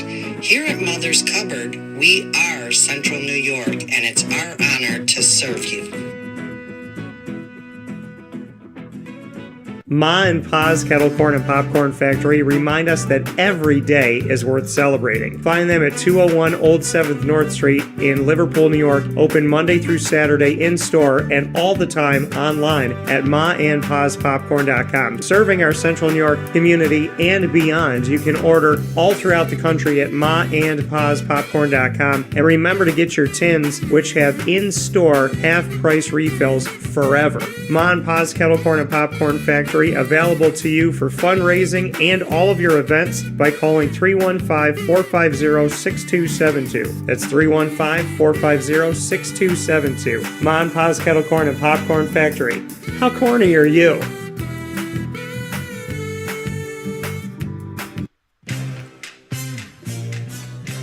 Here at Progressive Dental, we understand the importance of regular dental visits and preventive care. Cleanings and checkups are essential to good oral health. We have multiple locations in the Southern Tier, so come visit us in Binghamton, Enwell, Kirkwood, Montrose, and Norwich. For self-pay non-insured patients, we offer the Smile Plan, which covers all of your cleanings, x-rays, and exams for an affordable yearly price. Call 607-754-2273 or 607-754-CARE to make an appointment today. For more information, visit our website at progressivedentalny.com.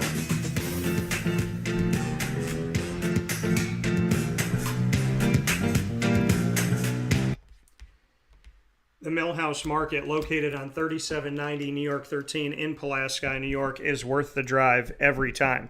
Make sure you make your way out to the Millhouse Market every Tuesday through Sunday for breakfast, lunch, and dinner. They're there for you with 3 awesome ways to enjoy the Millhouse Market. They have their drive-through window. You can grab your food and go. They have their indoor dining bistro menu that changes every single week, so you can come back and try something different, something new, or a spin on something you may love where they add something to it. So a lot of great things at the Millhouse Market. The third way to enjoy it is the general store with local products from local companies. Definitely appreciate everything the Millhouse Market does. It is a place for your taste buds to truly be treated in such a unique and very special way. Rebecca Alford, the owner and the head chef of the Millhouse Market, creates such incredible things, from her homemade breads to desserts to the salads, quinoa bowls, rice bowls, and brick oven pizzas, as well as the sandwiches named after the families that helped to settle today's Pulaski, ingrained in our taste buds and ingrained in our community. The Millhouse Market is absolutely, positively, 1,000% worth the drive, be it a mile or 30 miles away, to 3790 New York 13 in Pulaski, New York. So make sure you head out to the Millhouse Market today. And with that being said, here on Wake Up Call with Dan Tortora, where sports meets that thing called life, I'm honored and I'm privileged to have the coaches that I get to have here on the broadcast all year round. And as you know, as of February 1st of 2022, the Wake Up Call with Dan Tortora and Dan Tortora Broadcast Media family has gotten bigger with the exclusive multimedia marketing partnership with Bryant and Stratton College here in Syracuse for the Bobcats. Dan Frisina has been on the show. Clay Gagan Sherman has been on the show as well. And now we have the opportunity to do so much more and expand out. And they're both coming off of games yesterday. You just heard from Clay, and now it's time to head to the men's side of things with Danny Frisina here with us as Danny gets set for a few more games in the regular season before they get ready for a hopeful postseason in the national ranks of the USCAA. So let's bring in Mr. Frisina of the Bryant and Stratton Bobcats men's basketball team here in Syracuse, and everything that Bryant and Stratton has to offer. Danny started the program a few years ago and continues to build it. Danny, how you doing today? I'm good, Dan. Thank you. And such a small. You know, I know you and your personality a little bit more. There was a very political hello and thank you. And so it was coming off a tough loss last night. I'm trying to, lick my wounds and get over a tough road loss in a game that, we started off slow, got down big early, but we came back and, we got down, I think it was like 24-7 right off, the first, 7 to 10 minutes of the game. And then we turn it around. We walk into a halftime break with a 1-point lead. So we're feeling good, even though we didn't play well that first half. We go into the break with a lead. And, we're kind of throwing punches back and forth with the other team, going score for score. And it's just going to come down to who got the most stops at the end of the game. And, we had, I think like a 5 or 6 point lead with a couple minutes left. And, I didn't coach well and we didn't execute well down the stretch. So yeah, I'm kind of nursing that this morning and trying to get over that. But at the same time, we have to get over it quickly. We have another game tomorrow that we have to look forward to, and it's against a very good Fisher team that took care of business against us the first time when we went to go visit them. So now we'll host them tomorrow, and like I said, we have to get over this most recent loss quickly so that we can refocus our energy and get ready for tomorrow's game. Yeah, and like you had just made a statement that coaches typically, we don't always see them make. You said, I didn't coach well. Why say that? What was it about the game that you felt like you could have done better?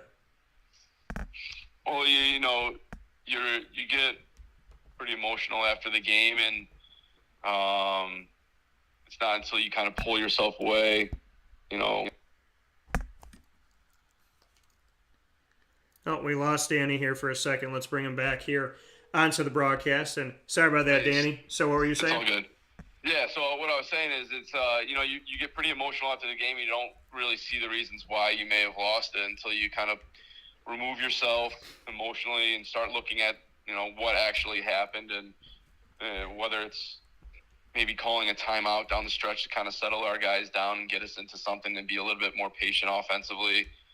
Or, I mean, up to that point, we were running a full court press, and we were turning them over quite a bit. But out of that press led to mismatches on defense where we weren't matched up correctly, and they were able to get some shots off. So maybe, call a timeout and just fall back into a normal man-to-man defense or make a substitution here or there. Not to say that I don't trust the guys that are out there, but, just to get a different look and get, some guys that have some, that have been there before, I should say, that could close out the game for us.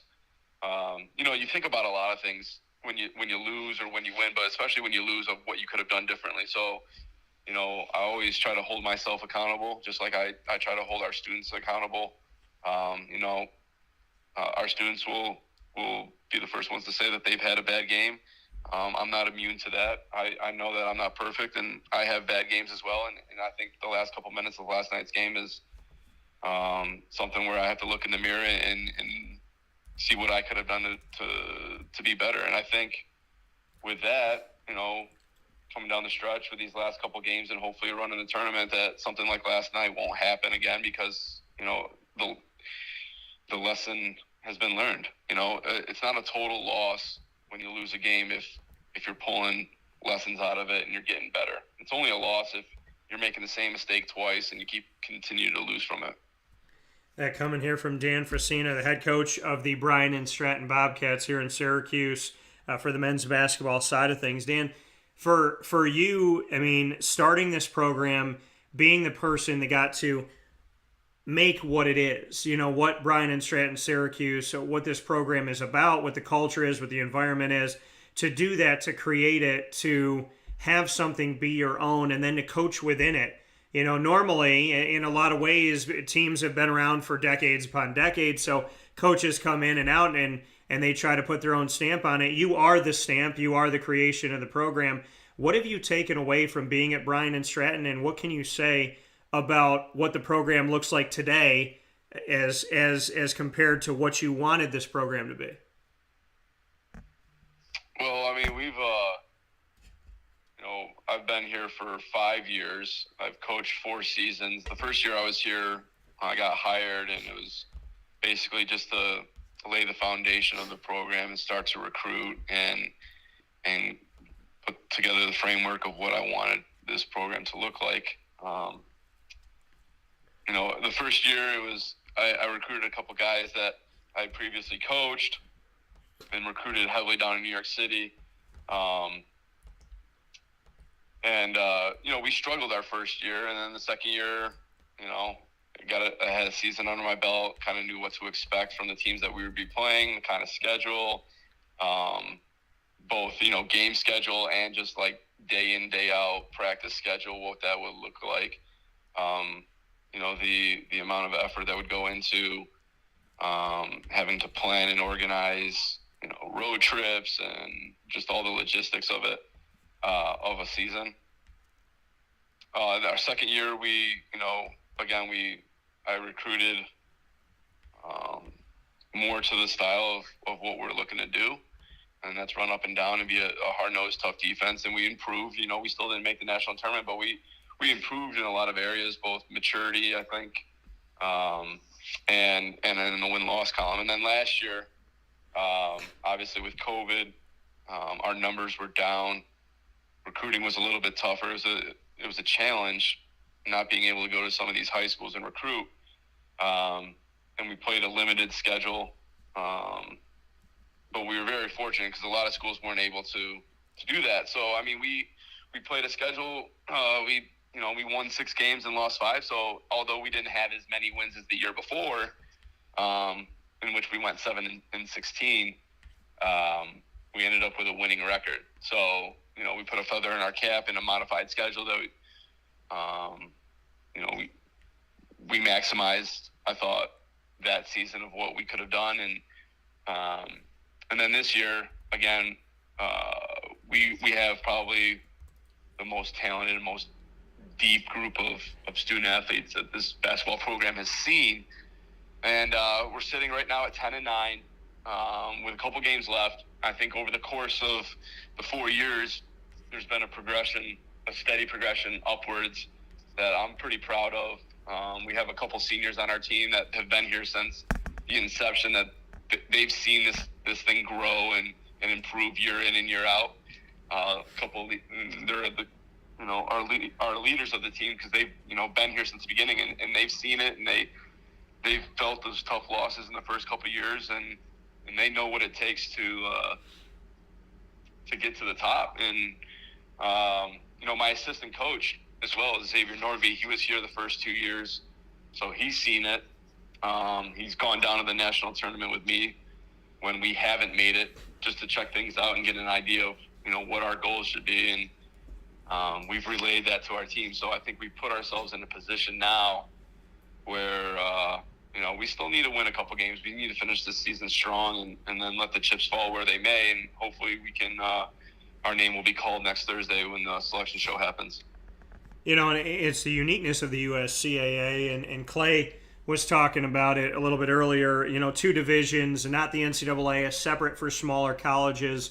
And so having the USCAA, there's not this, in the NCAA world, the automatic, when we look at like Division I, for example, where each of the conferences play in their conference tournaments, and then there's automatic bids and whatnot. We don't have automatic bids in the USCAA world. So just what that means to you to be in that unique situation where, you're all playing here for your lives, and then you have to watch the selection show, just how the USCAA, really every single game matters, because people argue in different sports, including basketball, well, if you're playing 30 games and you got this, and how much does the regular season matter if you win your conference tournament? In the case of the USCAA, every single regular season game matters to that selection process. So just what you can say about the uniqueness of that. Yeah, I tell our guys that, we're not part of conference. There's no automatic bid. The only thing that we need to do is just, we win. I'm on the committee of the USCA coaches poll. So I get my say on things a little bit. I'm just a fraction of the coaches that are part of it, though. And so we see like the strength of schedule of these teams, and we see where each team rates. I try to either watch or pay attention to schools outside of ours, just to get an idea of what the competition looks like outside of New York State, even, because we play the other Bryant, Stratton schools. And but yeah, I tell our team that, I don't care if we have the worst strength of schedule. There's 21 Division I USCA teams spanning from Texas to Florida, Alabama, and South Carolina, all the way up to Pennsylvania, New York, and some of the New England states. Strength of schedule, it's great. It helps you out when you're maybe not winning games. But if you have the worst strength of schedule and you go 20-0, you're going to make the tournament. So I tell them at the end of the day, all that matters is just winning your games. We've had a run in the early part of the season where we won, I think, 5 in a row or so, and then after the first semester, it's kind of been 2 games here, 2 games there, whether it's a win or loss, and we just got to find some more consistency. We lost yesterday. Up until that point, we just won 2 in a row last weekend. So we just got to be more consistent, offensively, defensively, and that will lead to wins. But I always tell our teams that this is the time where we need to start peaking and we need to start playing our best basketball. So hopefully, tomorrow we turn things back around and we get that win. And if we get a win tomorrow, that will solidify, a winning season. So, we still have a couple games left, like I stated earlier. So we still have some work to do in order to, I would consider us right now on the bubble, and we still have to prove ourselves to make this tournament. That coming here from Dan Frisina, head coach of the Bryant and Stratton Syracuse men's basketball team for the Bobcats. Being on the committee of the coaches poll, just what that does for you as a coach, to know when you're on that committee what everybody's looking for and how they're doing the rankings. I mean, you are ranked in the nation's top 10 still to this day. I mean, you started off the season there, and for men's basketball Division I in the USCAA, you're ranked 7th in the nation right now. Just played the 5th ranked team in Bryant and Stratton of Albany. So ranked in the top 10, what does it do for you to be on the committee? Because I would imagine it gives you information, right, of who you should be playing, what you should be doing, how to improve your strength of schedule.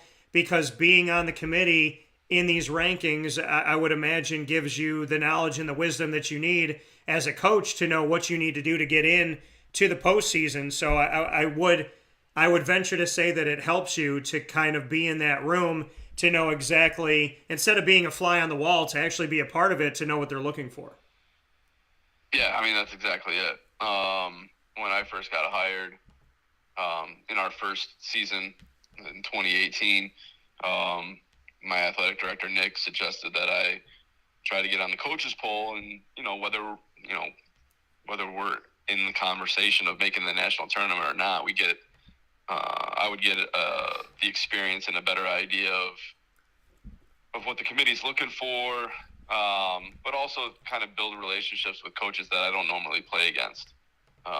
So like this year, for instance, we have, myself, and then there's a couple coaches that are, from outside that we don't play. Like Virginia, there's a school down in Virginia that's on the committee. There's a school in Vermont and Maine.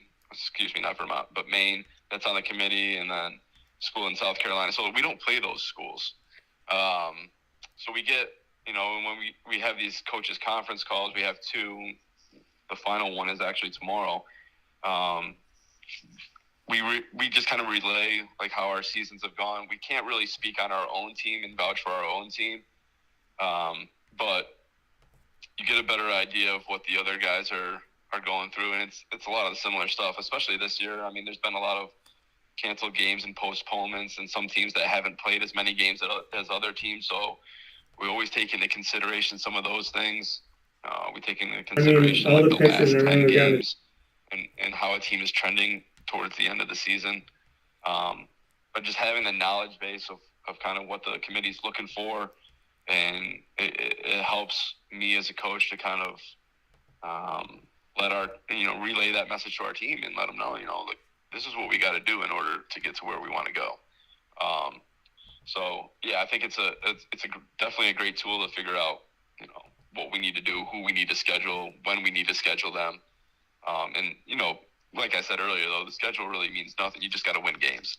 But aside from that, it's a great networking opportunity for me to meet coaches that I normally wouldn't talk to or schedule games with, and just get a better idea of, how they're navigating the season, and whether they're on the road more than they're at home, or whatever the case may be.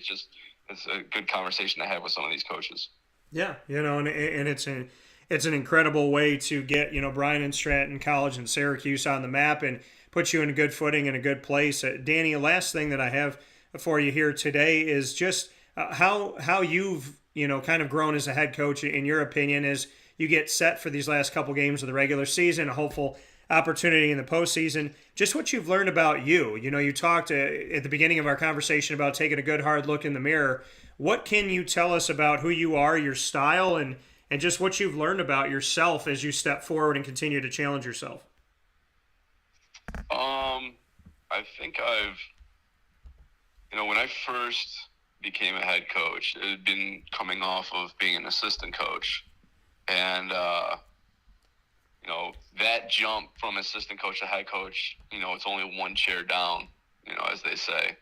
But the attitude has to change. In my first couple of years, I still had that kind of assistant coach mentality where you're playing a lot of the times the good cop as an assistant coach to the head coach's bad cop, and you're, more of a player's coach, and you side with the players a lot. And I think my first couple of years,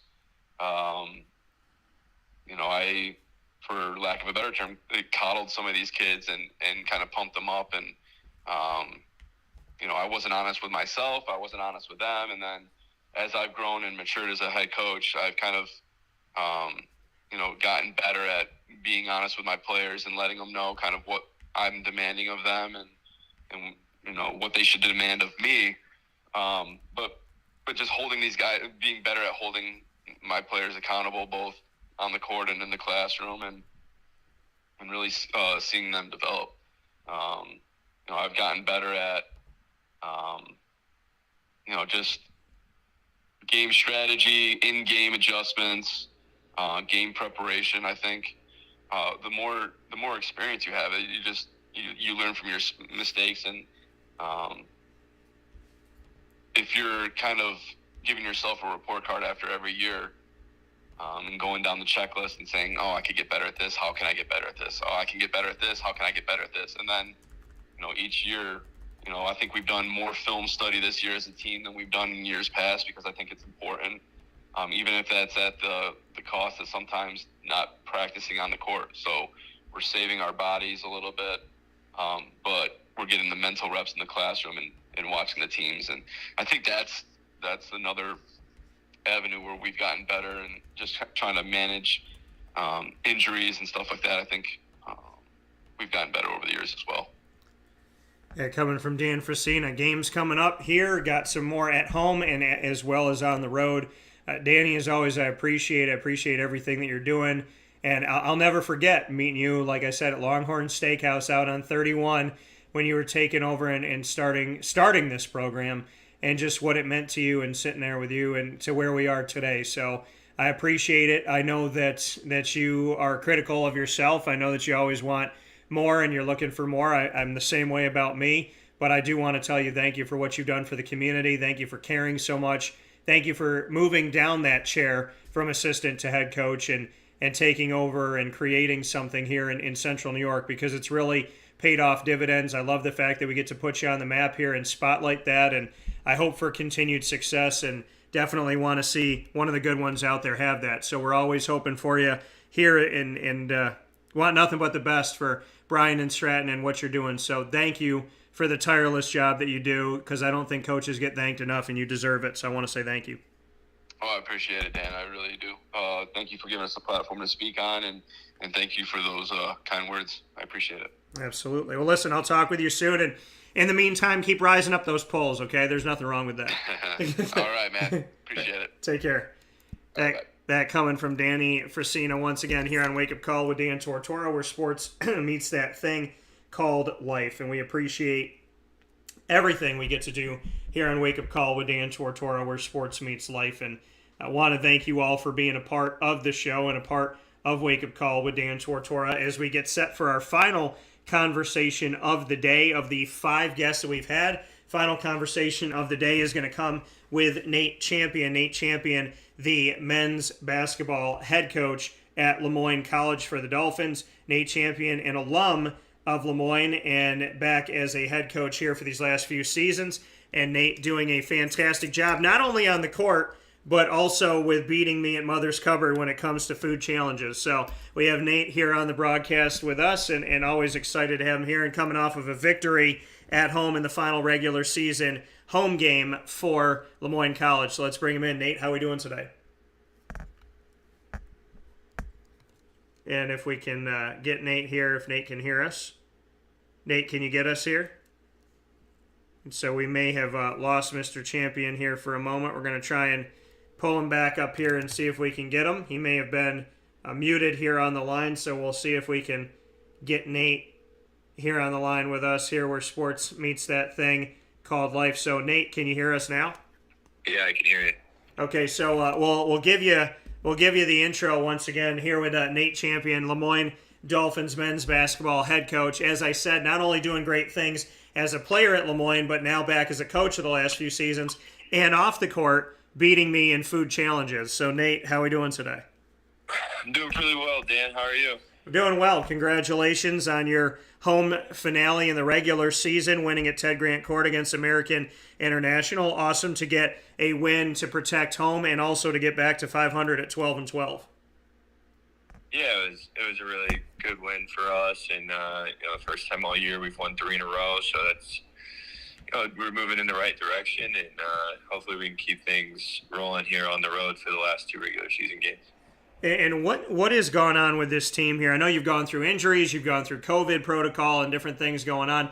This team has been plagued by things beyond your control and dealing with having players out, having games postponed, having games canceled and moved around the schedule, as well as just dealing with the wear and tear of the season.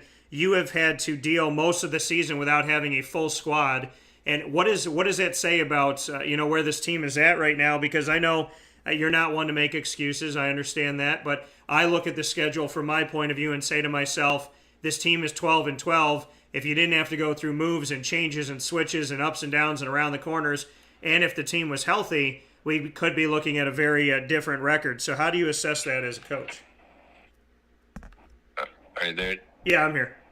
All right, sorry about that.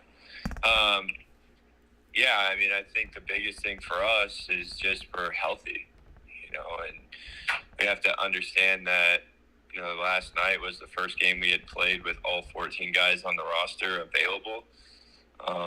And I think, part of us being able to hit a little bit of a stride here in the last 3 games was just we're able to play together, and we're not second guessing, who's available, who's not available, and things like that. So, another thing is it's really the first time all year where we've been able to do that, and being young and also inexperienced as a group together with the injuries coming as they have been, it's been difficult. But I think it just is a testament to our players that we have and the resiliency they have to just keep fighting and keep moving on and keep understanding that it is a process, and our goal is to be playing the best basketball here at the end of February, and it seems like that's what we're doing. And you saying that last night's game was the first game where you had a full squad, almost an entire season before you have everybody available. What has that done to the environment of this team and how you've had to coach this team? I think, it's been something that there's been a lot of people that have gotten a lot of experience, and some of them have been thrown into the fire right away. Some of them have, been in it through the whole season. I just think it shows a lot of resiliency from our team and the ability to adapt and to keep adjusting. But, I think the biggest thing I've seen from us is just the ability to bounce back and continue to fight as you go through ups and downs of the year, especially one like this year. Yeah, and for you, seeing where this team is at right now, first time you won 3 games in a row, being able to string those games together, is the team, in your opinion, for Moyne men's basketball playing their best right now? Is this the best you've seen of this team, and is it happening at the most opportune time? Yeah, I mean, it's definitely the highest level of basketball we've seen them play in this long of a stretch. We saw flashes of it throughout the year. I think it's just one of those things that as you become more comfortable with the people you're playing with and you understand their tendencies and movements and things like that, and you understand where they're going to be on the court, it makes things a lot easier, and it honestly makes it look a lot better as well. So I think it's great for us to be playing the way we're playing right now. And yeah, I mean, I think it's at the best time possible, obviously, headed into the postseason. Speaking here with Nate Champion, the head coach of the Moyne Dolphins men's basketball team. Nate, for you, where you're currently standing right now in the NE10, 4th in the Southwest Division with a record of 8-9. You're taking, for those that don't know, just how the playoffs work when it comes to the NE10 and what the postseason looks like and what Moyne has to do. Everybody will be making the NE10 tournament this year. The first 2 teams having a bye, but usually it's the top 5 teams make it. So in each division, it's pretty obvious right now. We have to win. We have to win to get into the next round, and you got to win to get to the next tournament. So I think it's a great opportunity for us and a great way for us to end the year on a high note, and hopefully we can make a run at this thing. And that's the uniqueness coming off of COVID. Other not just your division here, Division II of the NCAA, not just the conference of the NE10, but a lot of places are doing this. Marywood University's Division III and their Atlantic East is doing the same thing. Everybody is making the tournament this year. Just what you could say about that, the importance of the fact that these kids have had so much taken away from them, that the postseason everybody starts 0-0, and instead of having certain teams make it and certain teams miss it, that the NE10 is having everybody make it this year and giving an opportunity to everyone so that nobody has anything kind of stolen from them, so to speak. I think you hit it right on the head. I mean, after COVID shut everything down and us having our season canceled last year and a bunch of other leagues doing the same thing, it really gives the kids something to play for and something to really go after. And even if maybe you didn't have the best year that you thought, or you were plagued with injuries or whatever, like, it gives you something to play for. It gives you something really to come together as a team. And who knows, maybe you make a magical run and it's something that you'll never forget, but it gives you an opportunity and a chance to kind of get back what you lost a couple years ago. And hopefully the kids see it that way as well, and I know the coaches are happy about that too. Nate, how does this team have what it takes? What do you see in your guys on this squad this season for Lemoyne men's basketball that makes you believe that there could be some magic in the tank right now? We just have a lot of depth, honestly, and now we have experience too, and guys that were first-year players and first-year guys for us have been in a full season, and everybody's healthy, and we're starting to hit our stride at the right time. And you're starting to see it over the past few games, just the depth come into play. Our bench has been really good the past couple of games, and it's just something that we thought that was going to be the case throughout the year. And then we got hit with the injury bug quite a bit, but for the most part, I mean, we're outscoring teams off the bench by a large margin. I mean, last night we outscored AIC 44-9 off the bench, and that's just a testament to the guys coming in off the bench, being ready to go and really in tune with the game, but also understanding that just because you're coming off the bench doesn't mean you can't make a positive impact. And they've really embraced that role, and the guys that have come in are pushing the guys that are starting as well, and I think that's elevated everybody's play, and including the players in practice that are doing scouting report stuff. I mean, I think our scouting report team might be one of the best scouting report teams in the country. So it's just the overall depth of the team gives us a real chance. That coming from Nate Champion, Lemoyne Dolphins men's basketball head coach, here with me on Wake Up Call with Dan Tortora this morning, and obviously a part of our exclusive multimedia marketing partnership with Lemoyne College. And Nate, you discussed that depth and 44-9 outscoring bench scoring against American International yesterday in your final regular season home game. Just the chemistry of this team. As a coach, you got to figure out how to spark your team off the bench. You got to figure out who's good at starting five. You've had to give guys experience maybe a little bit earlier because of injuries and whatnot. How have you figured out the Rubik's Cube of who's starting, who's coming off the bench, and how you're going to build this model? Because you have to know when to put guys in, when to take guys out, and it's something that you learn through trial and error. So how would you assess the trial and error of figuring out the chemistry of this team? Yeah, I mean, it's like you said, a lot of trial and error, a lot of musical chairs, and unfortunately and fortunately, having people hurt throughout the season and injured, it just made you kind of play that game of musical chairs where, okay, can I play this group together? Can this person give us certain things off the bench? Can this person give us different things if he starts? And we've played a lot of different players, and I think we're starting to hit a little bit of a stride there with just kind of looking at our team and understanding who's gonna kind of provide different things in different areas. And I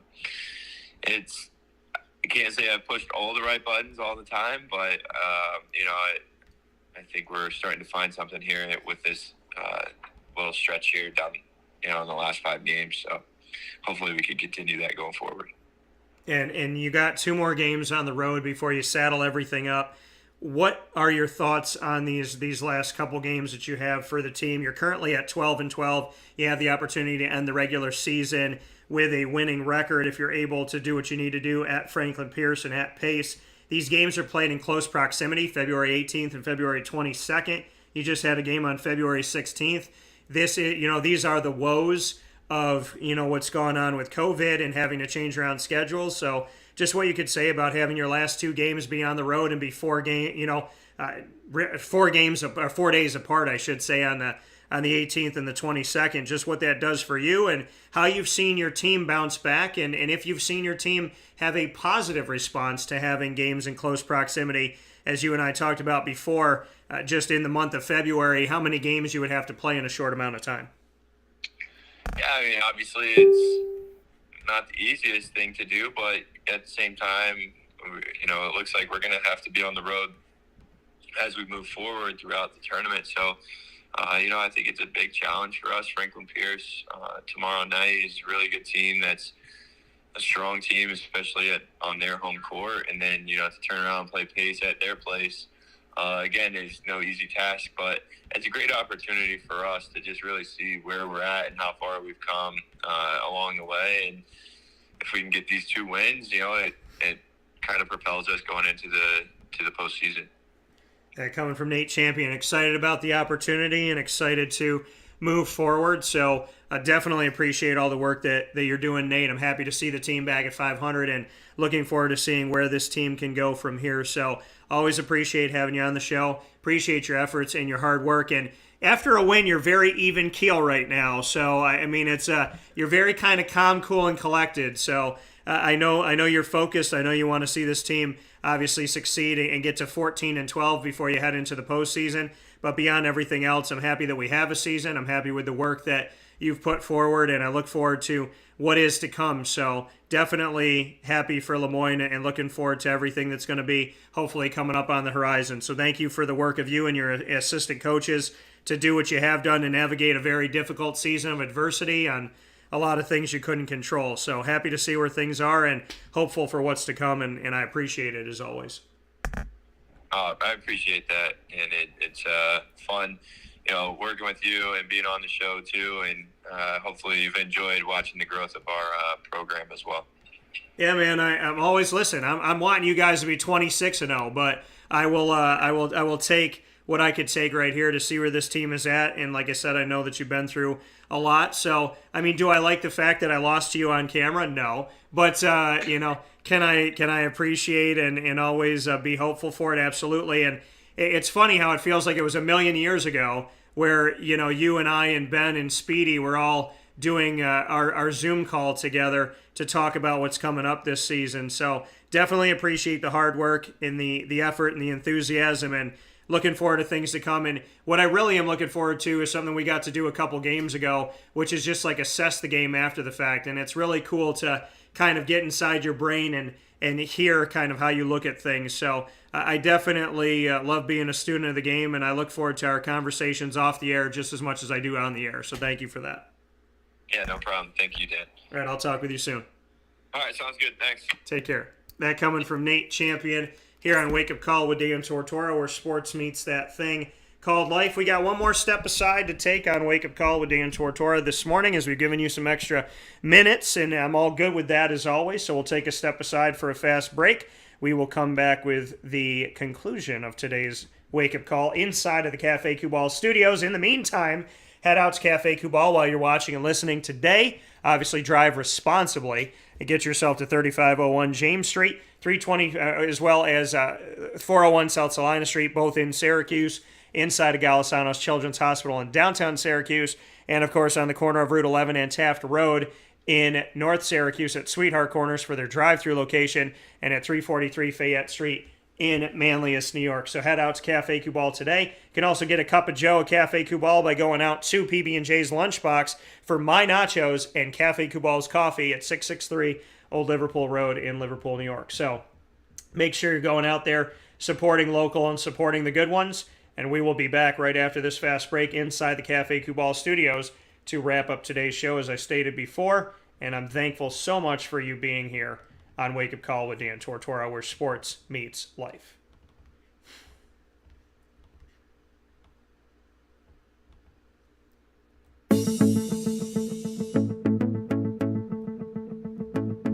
Avicoli's, located on the corner of Route 57 and Wetzel Road in Liverpool, New York, has been your trusted neighbor for decades. Located just steps from Liverpool High School, we're happy to have the Liverpool Warriors on-site, on-location broadcast at Avicoli's through Wake Up Call with Dan Tortora every single month, featuring student athletes, coaches, and administration throughout the year from Liverpool High School. Head out to Avicoli's today on the corner of Route 57 and Wetzel Road in Liverpool, New York, open Tuesday through Sunday for lunch, dinner, and drinks. We'd love to see you out there. And of course, you can call them at 315-622-5100 for takeout, delivery, and catering. That's 315-622-5100. And also find them on myavicolis.com. That's myavicollis.com.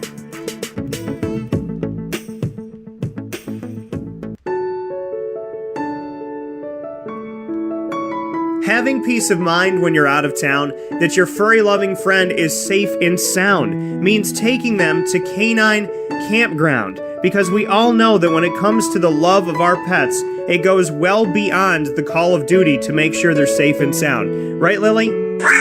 So take a ride to 242 Johnson Street in East Syracuse, New York, and see Canine Campground and where your dog will be staying, in the classic cabin, the executive cabin, the grand cabin, or of course the luxury cabin, because if you know Lily, you know she loves luxury. Now you don't have to wait to the last minute to find a family member or a friend that'll take your dog for a few days.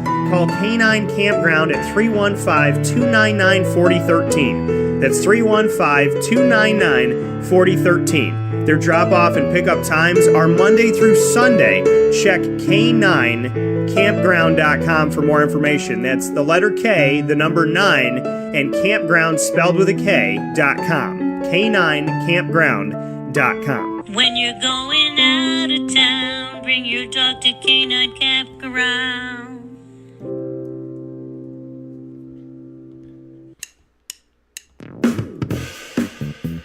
PB&J's Lunchbox, the food truck that you love finding all throughout Central and Upstate New York, now has a street-side cafe. So when you're craving their traditional favorites as well as their out-of-box amazing menu items, you can now head to 663 Old Liverpool Road in Liverpool, New York. Located just minutes from the highway, the Thruway, Destiny USA, and Onondaga Lake Parkway, PB&J's Lunchbox Street-Side Cafe is there for you Monday through Saturday from 9 a.m. to 7 p.m., serving breakfast, lunch, and dinner all throughout the day. Get breakfast for dinner, dinner for lunch, whatever you fancy, including their award-winning grilled peanut butter and jelly sandwich. Find them at 663 Old Liverpool Road in Liverpool, New York. PB&J's Lunchbox, where we love to know what's in your lunchbox.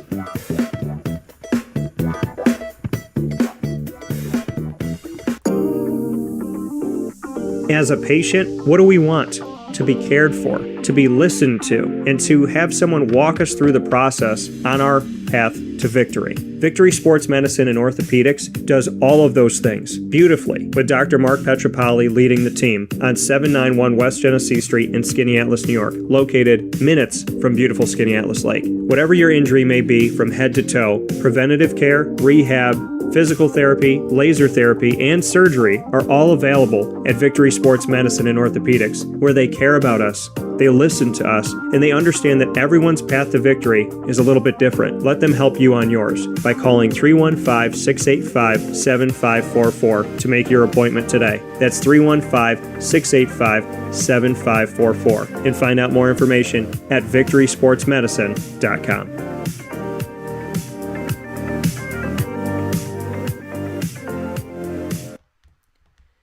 Welcome back here to Wake Up Call with Dan Tortora on wakeupcalldt.com, your one-stop sports shop, and on mixlr.com/wakeupcalldt. What an incredible show we got to have today where sports meets that thing called life.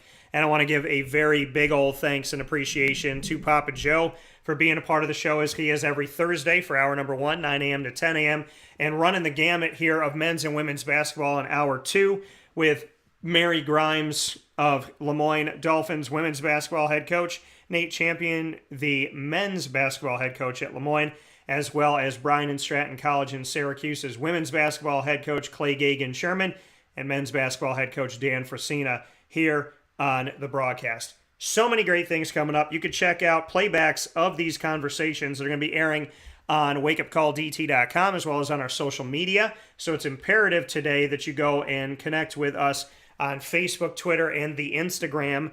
Facebook at wakeupcalldt, Twitter at calldt, and Instagram at wakeupcall_DT. Of course, bookmark, subscribe for free, wakeupcalldt.com for the Moyne tab, as well as the Bryant and Stratton Syracuse tab, the Marywood tab, and so much more on Wake Up Call with Dan Tortora, where sports meets that thing called life.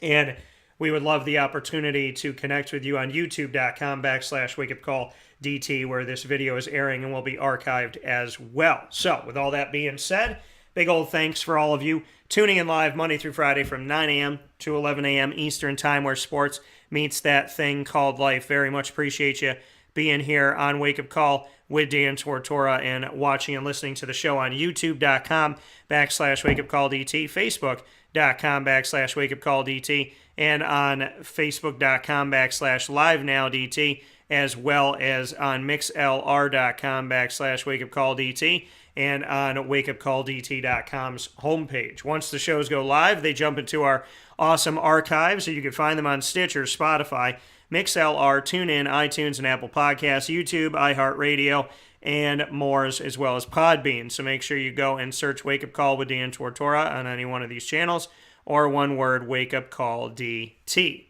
And of course, we want to thank all of our partners here in the community of Central and Upstate New York. Big old thanks to Cafe Kubal, Carvel DeWitt, the Wildcat Sports Pub, Mon Paz Kettle Corn and Popcorn Factory, Progressive Dental, Avicoli's, Canine Camp Dog Daycare, and Canine Campground Dog Boarding, as well as Chick-fil-A Cicero and Chick-fil-A Clay, Moyne Dolphins, Millhouse Market, Pizza Man, Honda City of Liverpool, PB&J's Lunchbox, and Victory Sports Medicine and Orthopedics, as well as Mother's Cupboard, which I just alluded to, the awesome work of Nate Champion defeating me in our eating contest that we had there with the burger and fries. Bacon cheeseburger and fries. So big old thanks to Mother's Cupboard for all we get to do. And we got a great Bryant and Stratton one coming up for the first time ever. Very excited about our food challenge here in February with Bryant and Stratton College that will see the owner, Pete Green, myself, Dan Tortora, go up against Dan Frisina and Clay Gagan Sherman, who you heard from today, of the basketball world of Bryant and Stratton College in Syracuse for our newest food challenge. Big old thanks to all of our multimedia marketing partners.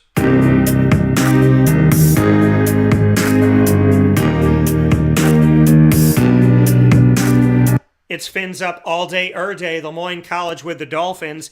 Big old thanks to Moyne College. They are with us throughout the month, including every Wednesday at 9 a.m. for Dolphin Time, and that is first and third Wednesday, AD and DT with Athletics Director Bob Beretta and myself, Dan Tortora, and every second and fourth Wednesday, Dolphin Dive, featuring student athletes, coaches, staff members, as well as alumni and future players.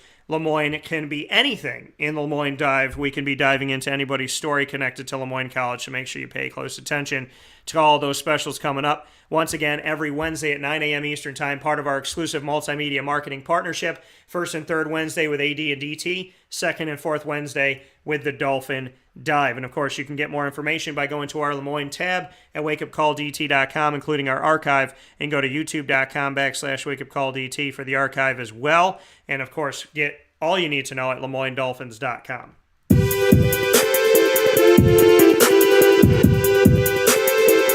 Wake Up Call with Dan Tortora is also the proud multimedia marketing partner of your Marywood University Pacers. Pacer Pride, we had the Marywood Mania Takeover this Tuesday. Bonus content in our exclusive multimedia marketing partnership with the Marywood Pacers. And they, in that Marywood Mania Takeover, were featuring multiple different sports, and very excited to do that. Men's and women's cross country and track and field with head coach Rob Aarons. Women's lacrosse with a fantastic coach in Kerry Brown, men's basketball head coach Enrico Mastriani, and for the first time ever, head baseball coach on the program. Very happy to have him on the show in Jason Thiel. So had the Marywood Mania takeover, all 4 of them on video, and you can go back and watch that video at youtube.com/wakeupcalldt. Click subscribe, and you can also get it on the Marywood tab with our archive of Marywood Pacer Pride videos. We call them Pacer Pride, and that's what it's all about, and that's the hashtag. You can go back and watch that show on the Marywood tab on wakeupcalldt.com and so much more. Exclusive conversations with the Marywood Pacers happen on Fridays with Pacer Pride, and very excited to bring you a new one this Friday as well with all the bonus content in the 10 a.m. to 11 a.m. hour. Make sure you go to marywoodpacers.com for more information.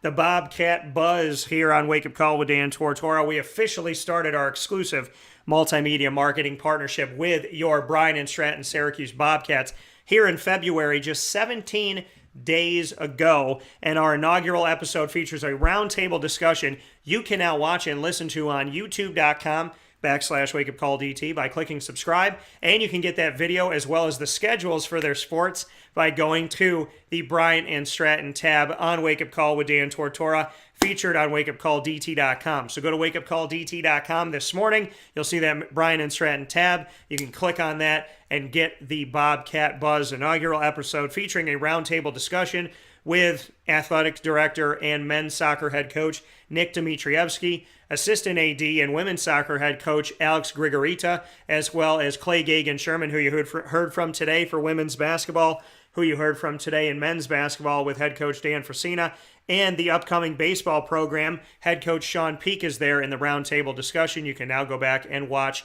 this morning and all throughout the day and anytime you want. So make sure you check that out. Bobcat Buzz, happening every single month as part of our exclusive multimedia marketing partnership with the Bryant and Stratton Bobcats of Syracuse, New York. And of course, you can get more information by going to syracuse.bsc Bobcats. That's syracuse.bscbobcats.com.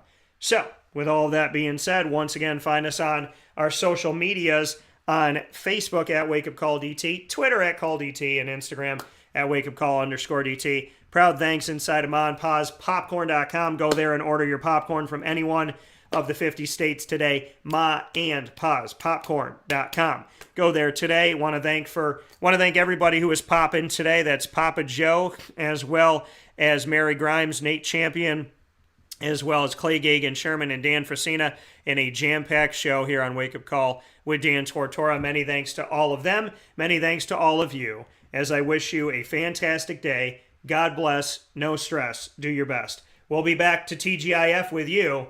And in the meantime, have a fantastic, fantastic Thursday. I wish you all the best, and I'm praying and hoping the best for us all. Take care, be good to each other, and be good to yourself.